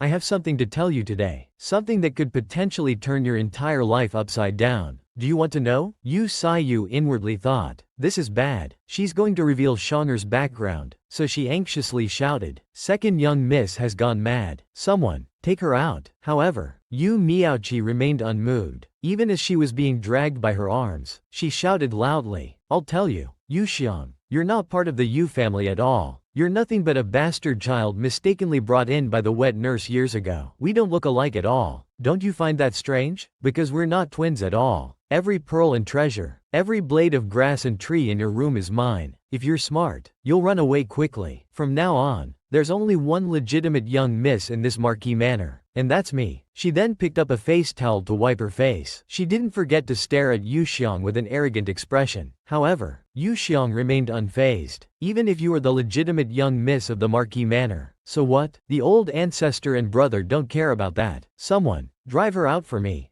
Tao Hong and Liu Lu unhesitatingly obeyed, but the other old maids and maids didn't dare to move at all. Yu Miaoqi became even more unrestrained. She quickly broke free from Tao Hong and Liu Lu. Sneering with disdain, Yu Xiang laughed loudly. "Without the title of young miss of the Marquis Manor, only these two foolish maids will listen to you." Yu Xiyu couldn't stand it anymore and angrily shouted, "Why are you all still standing there? Quickly drive Yu Miaoqi out. Whose territory is this? Don't forget." Yu Miaoqi was like a cornered dog. Seeing that the old ancestor and Yu Pinion didn't favor her, she decided to take it out on Yu Xiang. She even slapped Tao Hong hard across the face. She warned Yu Xiang with an evil expression, "I am the true legitimate young miss of the Yu family. Not just this courtyard, but the entire Marquis Manor will be mine in the future. Let's see who dares to drive me out. If the old ancestor and Yu Pinion won't let me have a good life, I won't let you have one either. If you don't vacate this courtyard today, I'll announce your background to the world. We'll see who regrets it in the end." Yu Sheng's face instantly darkened. Then, with murderous eyes, she questioned, "Where is my family? Where are they?" Suddenly, the old maid entered with some servants, calling out, "Third young miss, this courtyard has been defiled and is no longer fit for living." The Marquis anticipated that the second young miss might act erratically, so he ordered this old servant to keep watch. "The Jingfu small courtyard has already been cleaned and is ready. Now we just need to move the things over, and it will be habitable." So she immediately instructed the servants, "Move everything that can be moved from the rooms to the Jingfu small courtyard. Also, dig up all the plants in this courtyard that can be transplanted. Move them all." Everyone started moving urgently. In a flash, the entire room was empty. The old maid nodded with satisfaction. "That's about done now." However, the servants didn't spare even Yu Xiyu, quickly carrying her away. This left Yu Xiang utterly shocked. Inwardly, she marveled silently. Such quick action. It seems brother had already planned to use Yu Miaoqi's mouth to reveal my background. The old maid pushed Yu Xiang, preparing to leave, but not before telling Yu Miaoqi, "Second young miss, as you wished. This courtyard is yours from now on." The Marquis said, "If you want to continue staying in the Marquis Manor as the legitimate young miss, keep your mouth shut tight. The third young Mrs. Jingfu small courtyard is just a wall away from the Marquis's study, and it's quite spacious too." Yu Miaoqi inwardly sneered, "What does this amount to? You think you can beat me with just a courtyard? They say, to hit a rat in a china shop. I never thought that I, the legitimate blood of the Yu family, would be that rat everyone wants to beat. While Yu Xiang, that bastard, turns out to be the priceless treasure. What a Yongle Marquis Manor, daring to trample me like this." But doesn't she think about her own actions? Before leaving, Yu Xiang told Yu Miaoqi with a mischievous smile, "By the way, The water you just washed your face with, and the towel you wiped with, were actually used to clean. You know what? Yu Miaoqi instantly bristled all over, feeling utterly disgusted and vomiting uncontrollably. In the study, Yu Xiong recounted the events to Yu Saiyu, making him laugh uncontrollably. He exclaimed, "Oh my, Xiong'er, you're so cruel. I bet Yu Miaoqi won't be able to eat for days. But now that you know about your background, what do you plan to do in the future?" Yu Miaoqi spoke so loudly, by now it must have spread throughout the manor. In case there are some servants who fawn on the powerful and look down on the weak. What do you plan to do? Yu Pinnen's love for Yu Xiong was meticulous, always considering things for her. He even anticipated that Yu Miaoqi would act like a cornered dog, so he carefully planned to resolve the crisis for Yu Xiong. He even moved all of Yu Sheng's belongings next to his confidential study, preparing to provide close protection. This way, they could also be intimate at any time. But Yu Saiyu was still worried for Yu Xiong. However, Yu Xiong remained unfazed. "Even if I'm not the legitimate young miss of Yu Fu, I'm not someone anyone can step on." Suddenly, Yu Pinyin walked in with a fierce look on his face and asked who wanted to step on Yu. Yu Xiong called out, "Brother," and inquired about the attack at the banquet and what the emperor said. Yu Pinyin instantly became unwilling and demanded to know who wanted to step on her, saying he would chop them up immediately. Yu Xiong immediately became nervous, even dropping the kettle on her leg, but she still emphasized that no one would dare bully her. It was just a hypothesis. She urged her brother to answer about what the emperor said. Yu Pinyin quickly took away the kettle. He felt her temperature and said the emperor ordered him to self-reflect for half a month and assigned 4 matrons to teach Yu Miaoqi. He commented that the soup was a bit cold and offered to refill it with hot water. As he turned to leave, Yu Saiyu pondered silently. Since the emperor had bestowed Zhao, wouldn't Yu Miaoqi be unable to leave? But she still supported Yu Xiong, comforting her that her big brother still doted on her, with him protecting her. Even Yu Miaoqi, the legitimate daughter of the marquise's household, wouldn't dare do anything. Yu Xiong was even more unconcerned, saying that even without her brother, she wouldn't be pushed around. She added that Yu Miaoqi's matter wasn't over yet, and to wait and see the show. Yu Saiyu happily agreed, saying it was getting late and she should go back. She told Yu Xiong to rest well and left. Yu Xiong worked all night and finally drew out the divine tool. She instructed Lulu to sew the cotton fabric according to the pattern and stuff it with cotton. Lulu left, looking completely confused. Suddenly, Yu Xiong sniffed curiously, wondering what the smell was. She looked up and saw Yu Pinlian holding a large bowl. She screamed in fear, asking what it was. Yu Pinyin replied expressionlessly that it was Xuanling pain-relieving soup from Dr. Pu, specifically for treating menstrual cramps. He urged her to drink it while it was hot. Yu Xiong firmly refused and quickly dodged. Yu Pinyin insisted and tried to force it on her, explaining that Dr. Pu said her condition needed early treatment, or it would get more painful in the future. Seeing Yu Zhang's reaction, Yu Pinyin gave up, saying he could massage her stomach instead if she didn't want to drink it. Yu Xiong immediately grabbed the bowl, saying she would drink it. She gulped it down in one go. Yu Pinyin watched her with a mischievous smile, teasing her for still being like a child afraid of medicine. Yu Xiong protested, challenging him to drink it himself, and stuck out her tongue. Seeing her so adorable, Yu Pinyin kissed her directly, making Yu Xiong blush and feel shy. Inwardly, she was scolding him. Then she stared at Yu Pinyin with a coy expression, saying he was so cunning. Yu Pinyin's love for Yu Xiong was indeed cunning, caring for and protecting her every moment. He even found creative ways to eat her tofu. This made Yu Xiong fall into infatuation. Suddenly, Dao Hong walked in with a food box, interrupting their sweet moment. She called out to the young miss and the marquis, saying she noticed they hadn't eaten lunch and brought some food from the kitchen. She quickly set out the dishes, but Yu Pinyin pointed and immediately ordered to remove the spicy diced chicken. Yu Xiong was puzzled, asking why since it was his favorite dish. Yu Pinyin explained without hesitation that she couldn't eat spicy food now, so why tempt her? He also ordered to remove another dish. Yu Xiong protested, saying she loved bamboo shoots and there was no chili in it. Yu Pinyin firmly explained that fresh bamboo shoots were cold in nature, and she couldn't eat them now. He removed it and tasted the other dishes, immediately showing dissatisfaction. He ordered to remove 2 more dishes. Yu Xiong angrily slammed the table, furiously asking why these mild dishes also had to be removed, sarcastically suggesting she might as well drink the northwest wind. Yu Pinyin, with a doting expression, reached out to comfort her, explaining that these dishes had too much salt, which could cause water retention and headaches. He asked her to be patient for a few days, promising she could eat whatever she wanted once she recovered. Yu Pinyin handed a list to Dao Hong, instructing her to take it to the kitchen. It contained foods Yu Shang couldn't eat during her special period, and he asked the cook to pay attention to it. Dao Hong left in response. Yu Shang was even more upset. Yu Pinyin teasingly said she was still angry, mentioning that Dr. Pu said she might be more irritable recently. He joked about her pouting lips being able to hang several oil bottles. Then, he placed a box in front of Yu Shang. She asked what it was with a pout. Yu Pinyin replied that it was a gift from him, urging her to open it, but Yu Shang was still angry. She pouted, crossed her arms, and turned away with a huff. Seeing her so cute, Yu Pinyin continued to tease, saying if she didn't want it, he would take it back. Yu Shang immediately snatched it. She opened it, saying who said she didn't want it, but when she saw the necklace inside the box, she was incredulous. She asked if it wasn't the safety lock she gave him 5 years ago, wondering how he had turned it into 2 necklaces. Yu Pinyin slowly sat down next to Yu Shang. He gazed at her intently and expressed with deep emotion, "This peace buckle was given to me by you. It even blocked a sword for me. It's incredibly meaningful. Now that it's broken in half, it's perfect for each of us to have a piece. Let it be a token of our bond." But Yu Shang rejected him without hesitation. Yu Pinyin was truly attentive to Yu Shang. When Yu Shang came to Kushui, he had been extremely thoughtful, but this also angered him, causing him to throw a little tantrum. Even Yu Pinyin's heartfelt confession was rejected without hesitation. It left him standing there, embarrassed and stunned. But the next second, Yu Shang grinned mischievously. "It's better if we both wear them." Yu Pinyin narrowed his eyes, breaking out in a cold sweat. He felt extremely awkward and sighed, quite startled indeed.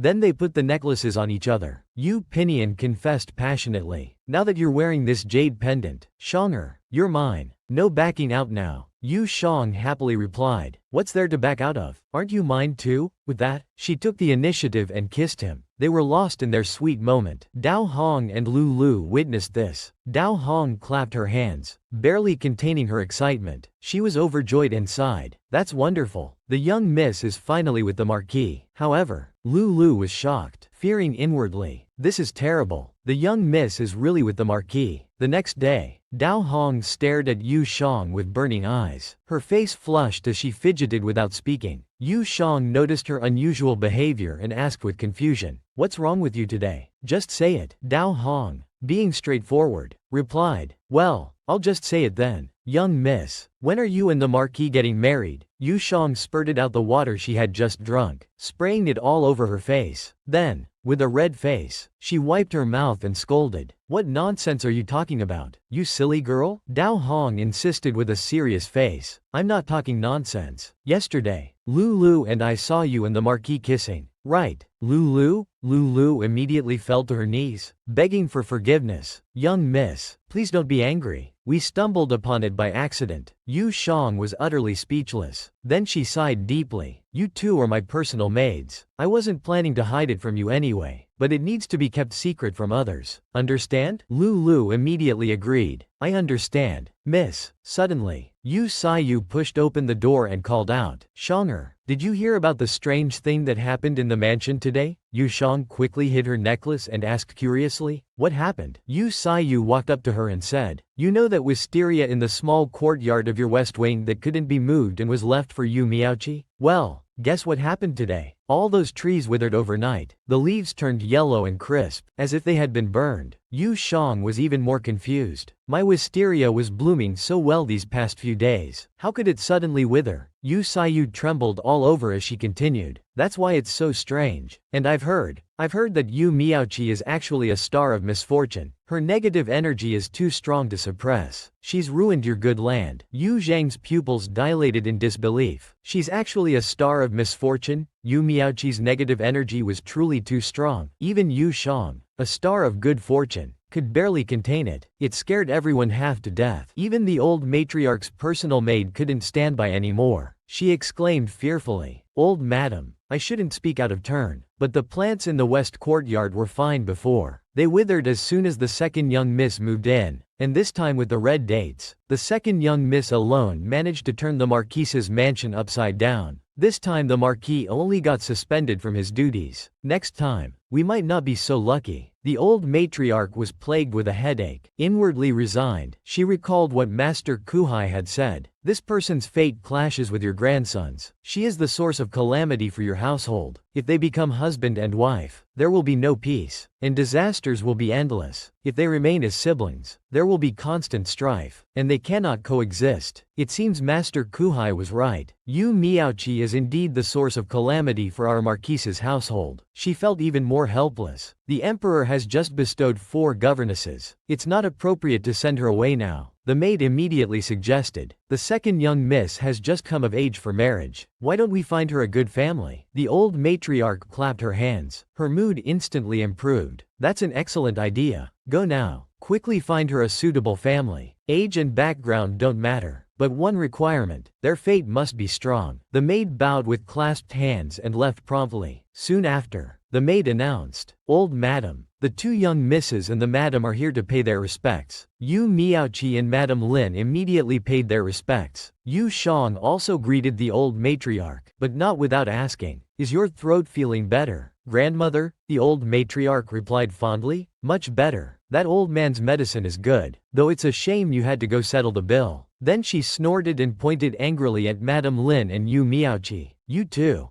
Go apologize to every household these next few days." The 9th princess was the most severely poisoned. "Today, you'll come with me to the palace to beg forgiveness from the emperor and empress." Yu Miaochi suddenly became frightened. Trembling, she asked, "Why do we still need to go to the palace to apologize?" Inwardly, she was very worried. If even the emperor and empress know about this, how will I ever be able to marry? The great-grandmother became even more furious. "The 9th princess is the apple of the emperor and empress's eye. Your poisonous algae harmed her. Did you think you could just let this matter pass quietly and easily? Today we go to the palace, tomorrow to the crown prince's mansion, the day after to the general's mansion. You and Madam Lin must personally apologize to every household on this list." Yu Miaochi was speechless, but inwardly she fearfully pondered. If I'm labeled as greedy, unfilial, wasteful, and foolish, forget about the royal family. Even ordinary families probably won't want me. So she suddenly became fierce and screamed, "No, I won't go. I still want to marry into the royal family. I'd rather die than go." However, the great-grandmother paid no attention and immediately called out, "Yanon." Yu Pinyin understood and nodded in agreement. He quickly moved behind Yu Miaochi and without hesitation delivered a backhand chop, knocking her unconscious. Madam Lin screamed in terror, but the great-grandmother simply ordered, "Tie up the second young lady and bring her with us to the palace." The servants carried Yu Miaochi away, with Madam Lin anxiously following behind. Watching them leave, the great-grandmother sighed. What a mess this is. Yu Pinyin's backhand chop was really satisfying. That selfish and greedy Yu Miaochi deserved to be beaten until she wished she were dead. But we must return to reality. There's no way around it. After all, she's still the legitimate young lady of the Marquise's household. We can't just make her disappear without reason. But her actions have already broken the great-grandmother's heart. The great-grandmother didn't forget to care for Yu Shang. Yesterday, Yu Miaochi caused a scene in your courtyard. I suppose you now know your true identity. Your parents have long passed away, leaving only your full-blood brother, who is none other than Shen Yuanqi, the top scholar. Yu Shang thought to herself, so he really is my brother. The great-grandmother affectionately held Yu Zhang's hand. She asked, "What are your thoughts about your blindness? Do you have any plans?" Yu Shang wondered silently. Is grandmother asking if I want to acknowledge my ancestral roots? Since I'm with my brother now, of course I should acknowledge my ancestry. But right now, in the midst of this passionate affection, it would be hard to part. She touched the love token necklace inside her clothes. Seeing her expression, Yu Pinyin immediately placed his hand on her shoulder, his eyes fixed intently on her to express his comfort. So Yu Shang pretended to be flustered and said, "Since official Shen is my full-blood brother, I should naturally acknowledge my ancestral roots." The great-grandmother instantly became displeased. She raised her hand and slapped Yu Zhang's forehead, saying, "You ungrateful child. After our Yu family raised you for 15 years, you want to leave just like that? I thought you were different from that white-eyed wolf Yu Miaochi, but it turns out you're just as cold-hearted. I'll let you go. I'll let you go. See if I don't break your legs." Yu Shang thought to herself helplessly, "They're already broken.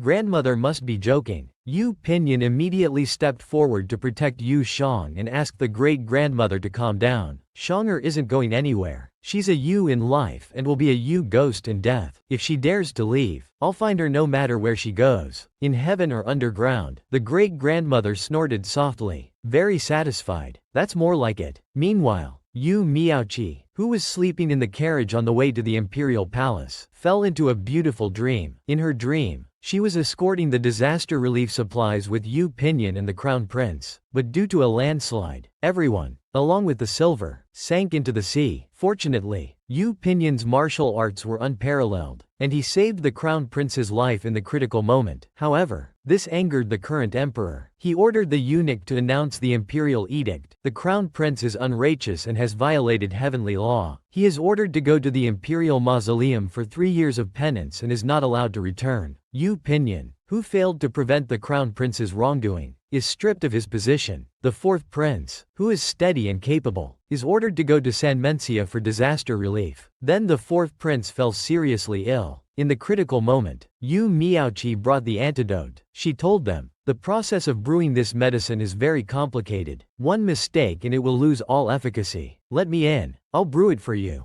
The guard took it without hesitation, feeling very grateful. Afterwards, Yu Miaoqi was sent back to the marquise's mansion to acknowledge her ancestors. She even gained the love of the great-grandmother in Yu Pinyin, who planned to protect her for life. She was even recognized by the fourth prince, who said, "So it was you who saved me before." He then held Yu Miaoqi tightly in his arms and said he would beg his father the emperor, vowing to marry no one but her. Soon after, the emperor decreed, the fourth prince is of noble character. He shall assist in the grand sacrificial ceremony. When I ascend the throne, he shall become emperor. The crown princess was ordered to stay at the Ruo family's residence to serve the empress dowager. The emperor commanded that Yu Miaoqi be made empress with all the proper rituals and treasures. But in reality, Madame Lin was full of worry, calling out, "Kier, my poor Kier." Suddenly, Yu Miaoqi smiled and kept muttering, "Empress." Then she abruptly woke up. She screamed fiercely, "I am the empress." Yu Miaoqi, who daydreams, is really charming. Although she restored the true plot of the original story, it cannot hide the fact that she is destined to be a lone star. Her fate naturally clashes with Yu Pingyin's. She is undoubtedly an ungrateful person, so she thinks at night and dreams during the day, imagining herself becoming the revered empress. She even roared fiercely. This terrified Lady Lin, who broke out in a cold sweat. She immediately covered Yu Miaoqi's mouth and fearfully hissed, "Oh my daughter, what nonsense are you saying?" Yu Miaoqi mumbled and asked, "Mother, where are we?" Lady Lin, worried and scared, replied, "This is the carriage to the palace. Your grandmother insists that we personally apologize to the empress." Upon hearing this, Yu Miaoqi held her head in her hands, constantly screaming internally, "It's all fake. Everything is fake." In her dream, she had already achieved her ambition. If Yu Pingnan hadn't thrown me in prison, the Shen family wouldn't have spent all their fortune to save me. I would have returned to the marquise's mansion in glory, married the fourth prince, and later become the empress. But Yu Pingnan ruined it all. If he hadn't thrown me in prison, how could I have fallen to this state? Damn Yu Pingnan.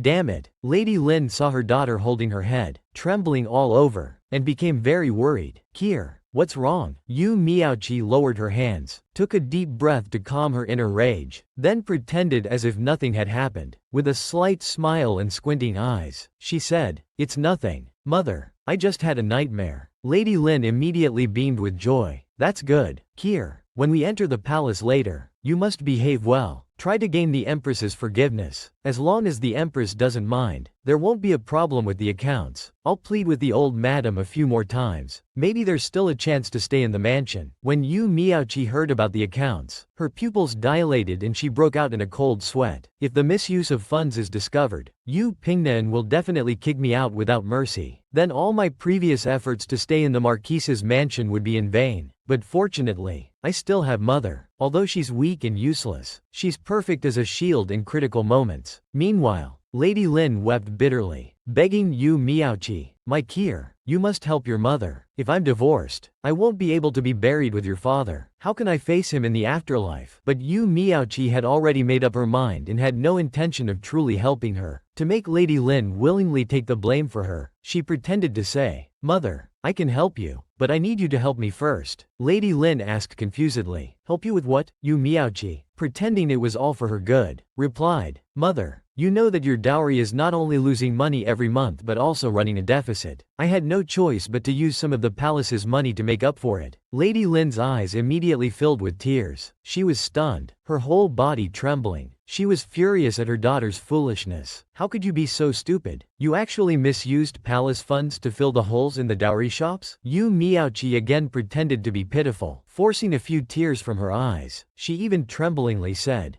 Daughter intended to pay it back after making money, but I didn't expect those shops to lose more and more. I really had no other choice. Mother, I've already thought it through. If the misuse of funds is discovered, Mother should say it was all your idea, that you took all that money. This Yu Miaoqi is truly ungrateful. Since returning to the Marquise's mansion, Lady Lin has always cared for and protected her, but now that her embezzlement has been exposed, instead of returning the money, she wants Lady Lin to stand out and take the blame for her crime. Lady Lin was incredulous, heartbroken, and became furious. You commit such a mistake, causing me to be driven out of the house, and you still want me to be your scapegoat? Full of anger, she raised her hand to give her a big slap, but the next second, her palm froze in midair. Trembling and unable to come down, she was even left speechless. Yu Miaoqi secretly rejoiced, thinking her mother still couldn't bear to hit her, so she pretended to wipe Lady Lin's tears, comforting her with a concerned face. Mother, it's better for one person to be driven out of the Marquise's mansion than for both of us to be expelled, don't you think? Moreover, as long as I stay in the Marquise's mansion, there's always a chance to bring you back. If we're both driven out, there won't be anyone in this vast mansion who truly helps you. Lady Lin's lips curled slightly, momentarily speechless. In her heart, she sighed. So this is the good daughter I've been looking for over 10 years. Half a month later, Yu Miaoqi finally finished visiting all the families, but the old ancestor still wasn't planning to let her off. She called everyone to the accounting room, ready to investigate Yu Miaoqi's embezzlement. There was a whole box of Lin Miaoqi's accounts. However, Yu Shang thought it was for mahjong, so she confusedly asked the old ancestor, Are we going to play mahjong? I brought some gold melon seeds. The old ancestor directly opened the box and said, I didn't call you here to play today. These are the accounts since Yu Miaoqi became the housekeeper. Today we'll clear the accounts, and then Lady Lin can pack up and return to her maiden home. Sitting far away, Lady Lin trembled as she looked at Yu Miaoqi. However, Yu Miaoqi thought he didn't want to help anymore. She instantly felt displeased. It's said that parents would do anything for their children, yet he wouldn't even help with this small favor. If he's not willing to take the blame for me voluntarily, don't I know how to sling mud? She also couldn't help but snort quietly. At this moment, Yu Shang was rapidly calculating on the abacus, carefully and meticulously checking the account books. Yu Pinyin was mesmerized by the sight. She couldn't help but sigh inwardly. Shanger looks so beautiful when checking the account books. Yu Shang also noticed Yu Pinyin's passionate gaze, so she pouted and batted her eyelashes flirtatiously. Yu Pinyin was instantly captivated by her, even blushing and feeling flushed. Inwardly, she felt helpless. If there weren't so many people in the hall, she would really want to hug and kiss Shanger. A quarter of an hour later, Yu Shang took the account book and slammed it on Yu Miaoqi's face. She angrily rebuked, If you don't have the skills, don't take on the job. Yu Miaoqi, don't you know such a simple principle? If the dowry shop is losing money, you might as well close it down. Why use the palace's money to cover it up? Do you think the palace's money is your private property? Yu Pinyin, seeing Yu Zhang's furious and fierce demeanor, immediately offered tea to comfort her, saying, Have some tea. It's not worth getting angry over people like them. Yu Shang took the cup and started drinking, but didn't forget to question him. In just half a year, you embezzled 68.448 taels. Tell me yourself, what should be done about this? Madame Lin's face was filled with disbelief that Yu Miaoqi could embezzle so much silver. She was struggling internally. Meanwhile, Yu Miaoqi, seeing that Madame Lin hadn't voluntarily stood up, instantly hardened her heart. Mother, don't blame your daughter for being unfilial. Just as she was about to speak, Madame Lin suddenly knelt before the old ancestor, her whole body trembling as she confessed. This money wasn't taken by Kier. It was all me. In her heart, she thought, I've already lost my husband and son. I can't lose my daughter too. Yu Miaoqi's heart was as venomous as a snake. To achieve her own goals, she wouldn't even spare her own birth mother. She didn't care about her feelings at all, directly using her as a shield. If Madame Lin had been a bit slower to stand up, she would have mercilessly prepared to frame and slander her. But even though Madame Lin voluntarily confessed, Yu Shang didn't believe it, so she angrily rebuked Madame Lin. Don't cover for Yu Miaoqi. She's been running around for half a year, eager to show off her talents to others, but forgot to weigh her own abilities. Yu Miaoqi instantly became upset and fiercely retorted to Yu Shang, "Shut up. Everyone in the Yu family has the right to reprimand me, except you. You've been freeloading in the Yu family for 15 years. The Yu family has already been more than kind to you. Now you want to get your hands on the Yu family's property? Are you worthy?" Yu Shang was momentarily speechless, so she took Yu Pinnen's hand and gently wrote on it, "How am I not worthy? I'm the future Marchioness. Your money is my money. She embezzled our money and I'm not allowed to say anything? What kind of logic is that?" Yu Pinyin, seeing her protect him like this and consider the Marquise's money as theirs, instantly smiled with joy. So Shanger already sees us as husband and wife. Then he couldn't help but kiss Yu Shan on the cheek. Everyone was instantly dumbfounded, frozen in place, their faces filled with disbelief. Yu Pinyin coughed to interrupt them, unhesitatingly expressing his apology. "I suddenly remembered when Shanger took a knife for me years ago. I was overcome with emotion and couldn't control myself." Then he held Yu Shang tightly in his arms and angrily rebuked, "Without Shanger, there wouldn't be the current Yu family. Who dares to say she's not worthy?" The old ancestor slammed her hand on the table. Then she pointed at Yu Miaoqi and said, "Yanner is right. Shanger is a member of our Yu family. From now on, whoever says another idle word, I'll have them beaten." Yu Miaoqi trembled, not knowing how to refute for a moment, but Yu Shang, hiding in Yu Pinnen's embrace, was blushing and feeling relieved. That was really close, so she grabbed Yu Pinlian's arm and bit down without hesitation to relieve her inner tension. Yu Pinlian was in pain and her whole body bristled. She was helpless and said, "What are you doing in front of everyone?" But no one else noticed their unusual behavior. At this moment, Madame Lin kowtowed and begged for mercy. "Mother, please don't blame Kier.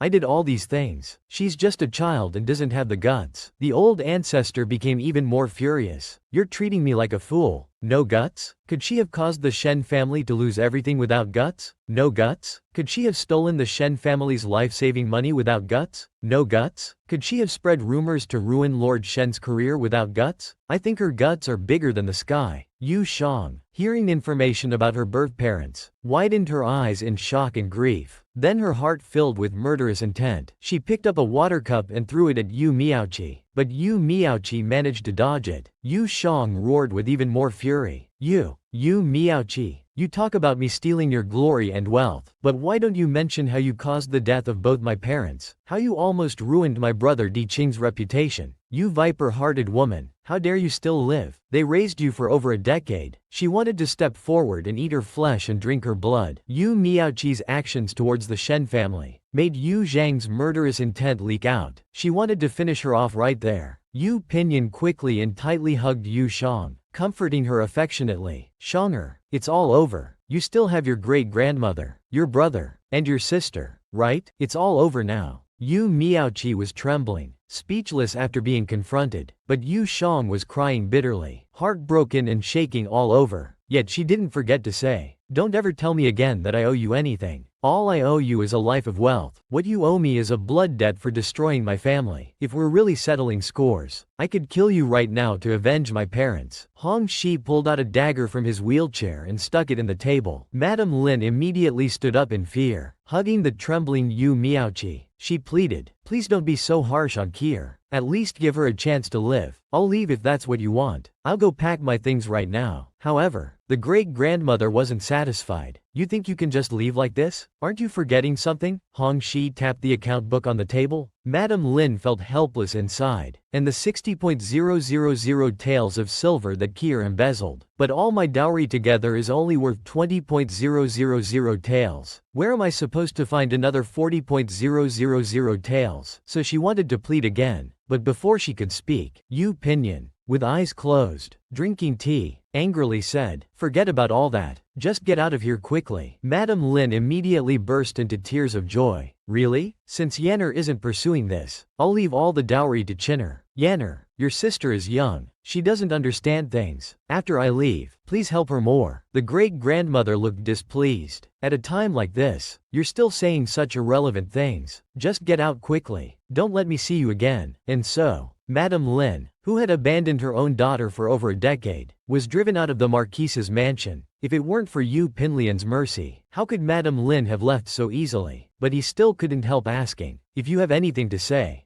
it quickly. This Marquis has matters to attend to." Yu Miaoqi pretended to be sincere again. "Brother, can't you bring mother back after things calm down? I know you resent mother for being cold to you, but think about it. She has never mistreated you all these years." Yu Pinyan's face was full of mockery. He sneered inwardly. "She didn't mistreat me, but in this world, the most hurtful thing is not physical pain, but the heartache of cold indifference. Forget it. You two mother and daughter are heartless. What's the use of saying these things to you?" Then he left quickly on horseback without looking back. Yu Miaoqi was left speechless, but the resentment in her eyes was impossible to hide. Meanwhile, the fourth prince, standing on a high balcony, saw everything clearly. He asked curiously, "Who is that woman? She seems to have angered Yu Dadu." The guard immediately replied, "Your Highness, that is Yu Dadu's sister, Yu Miaoqi." The fourth prince secretly rejoiced. "So it's her. Her luck isn't good. What a pity." But inwardly he thought, "It's a pity she couldn't poison the crown princess and the ninth princess to death. Then this prince could have easily brought down the crown prince." The guard also felt regretful. Indeed, it was just a bit of bad luck. "But your Highness, as the saying goes, 1,000-mile dike can be breached by an anthole. This opportunity is right before us. Why not make her your wife?" But before he could finish, the fourth prince understood his meaning. He immediately turned and said, "Let's go down and meet this sister of Yu Dadu." Yu Pinyan had already shown the utmost kindness to Madame Lin and Yu Miaoqi. But Yu Miaoqi, this ungrateful villain,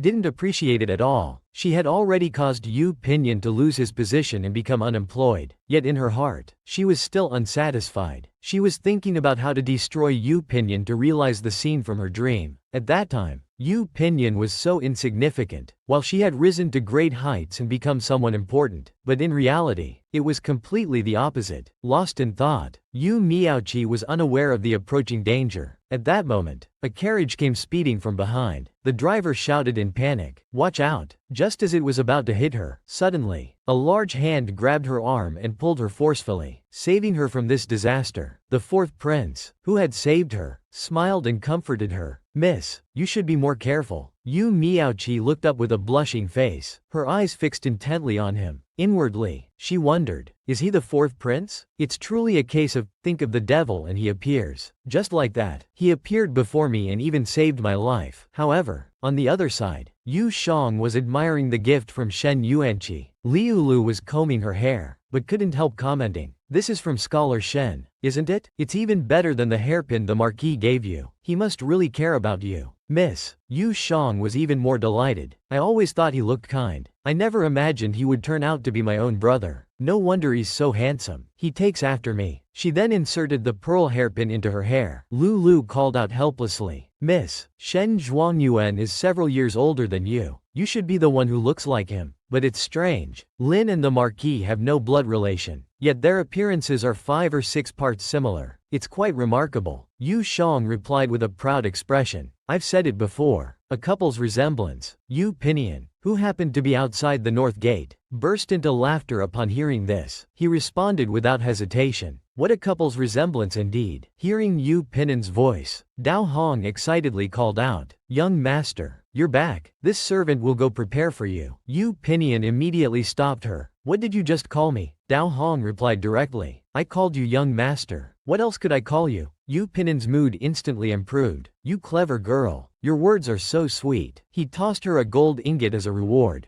Dao Hong was stunned, unable to believe it, but the next second, her eyes sparkled with gold stars as she waved her hands and shouted, "This servant thanks the young master for the reward. Young master, please come in. Young master, please sit. Young master, please wait. This servant will go to the side room to make tea. Seeing her actions, Lulu was dumbfounded, breaking out in a cold sweat, but Yu Shang was displeased. Alright, you can go now. Call him young master one more time, and I'll give you something to remember. Dao Hong quickly fled, pulling Lulu along. Hong Shibang's voice came as he closed the door, still agreeing. Yes, yes, yes. At this moment, Yu Pinion happily praised. I always thought Lulu was smarter than Dao Hong. Only today do I realize I was mistaken. Yu Shang replied without hesitation. Nonsense. Both my maids are clever. Why else would I keep them? Suddenly, Yu Pinion noticed the gift box on the table. His brows furrowed instantly. Filled with doubt, he quickly picked it up, opened it to examine, and said, I've never seen this kind of gift box before. Who sent it? The carefree Dao Hong is truly adorable. One young master had Yu Pinion completely smitten. He didn't hesitate to reward her with a gold ingot. He even praised her in front of Yu Shang. But the next moment, he discovered an unfamiliar gift box on the table, so he picked it up to examine, but didn't forget to ask Yu Shang who sent it. Yu Shang replied without hesitation. It's from Shen Yuanqi. Gigi had Yu Saiyu bring it in that day. Brother, can I privately acknowledge him? He's a good person. He has a good temper, good scholarship, good looks, and good character. Yu Pinion pouted, displeased. You've only met him a few times. How do you know he has a good temper and character? At the same time, he forcefully closed the gift box and put it back.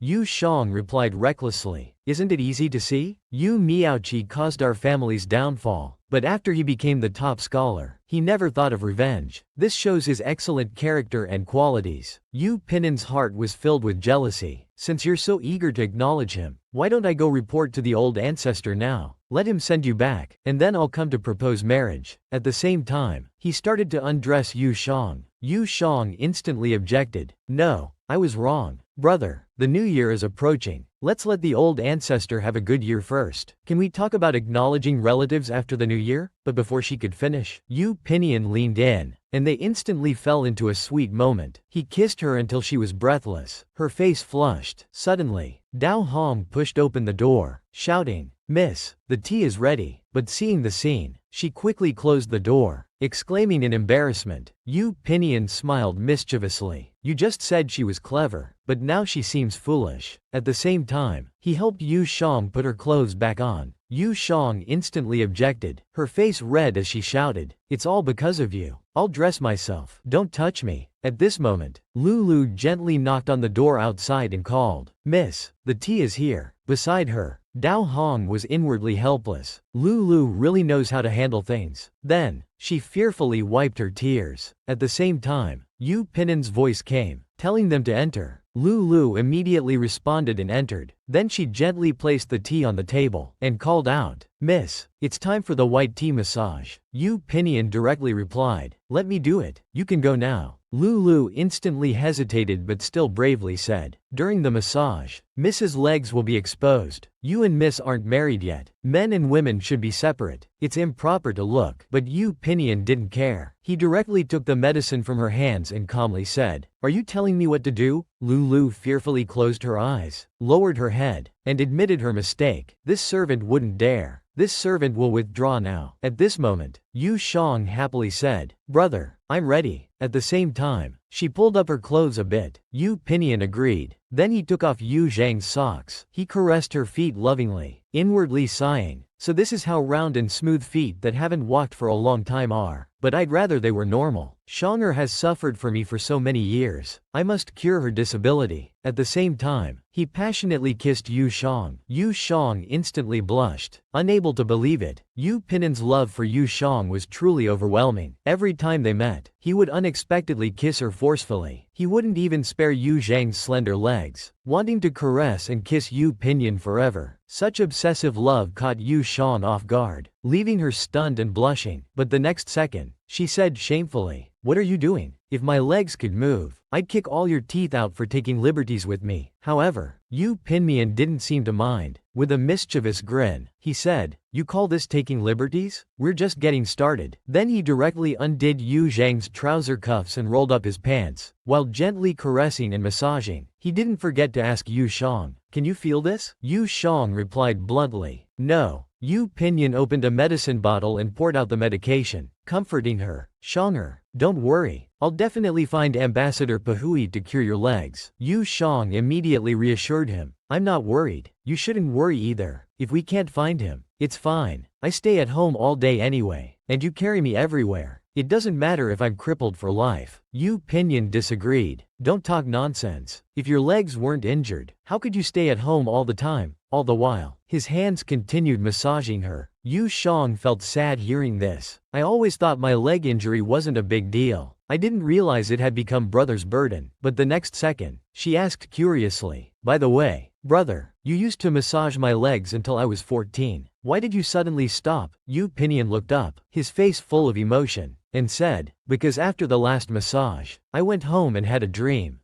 about being with you. In the dream, your legs were wrapped around my waist. But before Yu Pinyin could finish, Yu Shang burst into laughter and said, brother, you like me that much? Then come and kiss me quickly. Yu Pinyin became impatient immediately. He quickly pulled down her pants, preparing to hold her tightly in his arms for a mouth-to-mouth kiss. But just as Yu Pinyin approached, Yu Shang stopped him and said, let's try a different way of kissing. She then picked up a malt candy from the table. She bit it between her lips. Then, with a seductive look, she invited him, come and kiss me. Yu Pinyin was instantly confused. You have malt candy in your mouth. How can I kiss you? Yu Shang criticized him without hesitation. Why are you so silly? I'll bite this end. You bite that end. As we keep biting, won't we end up kissing? She wrapped her arms around Yu Pinyin's neck, holding the candy between her teeth and poking his mouth. Then they kept biting with crunching sounds, instantly falling into sweetness. Both blushing and shy, they shared a deep, passionate kiss. Their time together was full of creativity and endless displays of affection. Yu Shang and Yu Pinyin's displays of affection were endlessly creative and sweet. Whenever they were together, they constantly thought about how to kiss. Is this what it's like for couples in love? After the kiss, Yu Shang laughed heartily, feeling elated, but she didn't forget to ask Yu Pinyin, was that kiss sweet? Was it sweet? Yu Pinyin could no longer control himself. He hugged her and lay down, kissing her deeply again. He managed to say, sweet, so sweet it's like being immersed in sugar water. I could drown in it. A few days later, Yu Shang sat on the bed while Lulu reported on Yu Miaoqi's activities. Recently, the second young miss often goes out to visit Madame Lin. Once she enters the house, she doesn't come out, staying for the entire day. Yu Shang waved her hand, indicating she understood, and said, you may go. Then she looked at Yu Pinyin and asked curiously, are you going to paint me? Yu Pinyin admitted without hesitation and told her not to move. Yu Shang immediately stopped him. Don't paint yet. Let me pose first. After saying this, she took off her shoes and exposed her feet. Feng Shiji lay on the bed, supporting her chin with her hand, revealing a seductive smile. She added, paint me like this. Yu Pinyin instantly lost control. Seeing her alluring temptation, he felt his mouth go dry. Heat rose within him, but Yu Shang felt the seduction wasn't enough. She asked Yu Pinyin to wait a moment while she took off her outer garment, exposing her snow-white shoulders. Yu Pinyin couldn't bear it anymore. He forcefully put down the brush on the table. Irritated, he called out, Shang, how am I supposed to paint you like this? Now I just want to. Yu Shang became even more seductive. Then let's kiss first. Then paint. Paint me with swollen lips, as beautiful as peach blossoms. She reached out to touch Yu Pinyin's lips, enticing him. Yu Pinyin immediately bit down voraciously, and they fell into the sweetness of a passionate kiss. Suddenly, there was a knock on the door from outside, and a guard shouted, my lord, the Bone Ash Master has been found. Yu Shang and Yu Pinyin abruptly separated, looking at each other with joy. There was finally hope for Yu Zhang's legs to be healed. Yu Pinyin's men had found Master Kahui. However, Master Kahui felt these people were like bandits, not only kidnapping him from India but also not allowing him to return home. It was simply lawless. Now that he had arrived, they wouldn't let him go back. It was utterly lawless. Yu Pinyin hurriedly came to introduce himself and apologized to Master Kahui for the rudeness. He then explained the situation. 5 years ago, his sister Yu Shang was injured while saving him. leaving her legs disabled. Only Master Kahui could treat her in the world. He begged the master to be compassionate and save his sister. Master Kahui had heard of Yu Pinyin and mocked him, saying that a ruthless executioner like him dared to speak of compassion. He said he couldn't treat the Marquise's sister's illness and suggested finding someone else. Yu Pinyin refused to give up. He knelt down and pleaded with Master Kahui, admitting his sins of killing and heavy guilt. But his sister was innocent. He would do anything if the master could save his sister. Master Kahui glanced at Yu Pinyin. Then he looked towards the mountain gate leading home. It seemed that if he didn't agree to the Marquise's request today, he might not be able to return to Jungho Temple. Yu Pinyin saw hope and his brows relaxed a bit. Master Kahui put his palms together and told Yu Pinyin to wear a single layer of clothing at the hour of Z today. Start from the stone steps at the foot of the mountain, and perform the great ceremony of 3 bows and 9 kowtows all the way to the temple gate. Then he would consider agreeing to his request. The subordinates heard this and thought the bald monk was deliberately making things difficult. They were about to draw their swords to kill the monk, but Yu Pinyin stopped them, saying, "It's a deal." Yu Pinyin returned to the Marquise's mansion. As night fell, the courtyard of the mansion was shimmering with silver light, creating a unique evening scenery. The beautiful scenery made Yu Pinyin's heart even more joyful, but it was almost the hour of Z. He carried Shang'er to bed and told her that Master Kahui had agreed to treat her legs. This made Yu Shang overjoyed. She never thought she would have the chance to stand up in this lifetime. Yu Pinyin tucked Shang'er in and promised it would happen. He told her to rest early, saying that perhaps tomorrow morning, Master Kahui would come to treat her. Yu Shang pointed at her little mouth, asking, "Didn't you forget something?" Yu Pinyin smiled gently. Of course, he hadn't forgotten. He gave her a good night kiss. It was indescribably sweet, but Yu Shang noticed that Yu Pinyin was wearing so little today. She worried he might get sick and told him to go to the outer room to put on a cloak before leaving. Yu Pinyin agreed and hurriedly left. At this time, he was going to kneel and bow at the mountain gate, seeking the opportunity to treat Shang'er's legs. True difficulty lies in being able to bend and stretch. Would Master Kahui really fulfill his promise? We only know how much Yu Pinyin loves Yu Shang, but do you know how much Yu Shang loves Yu Pinyin?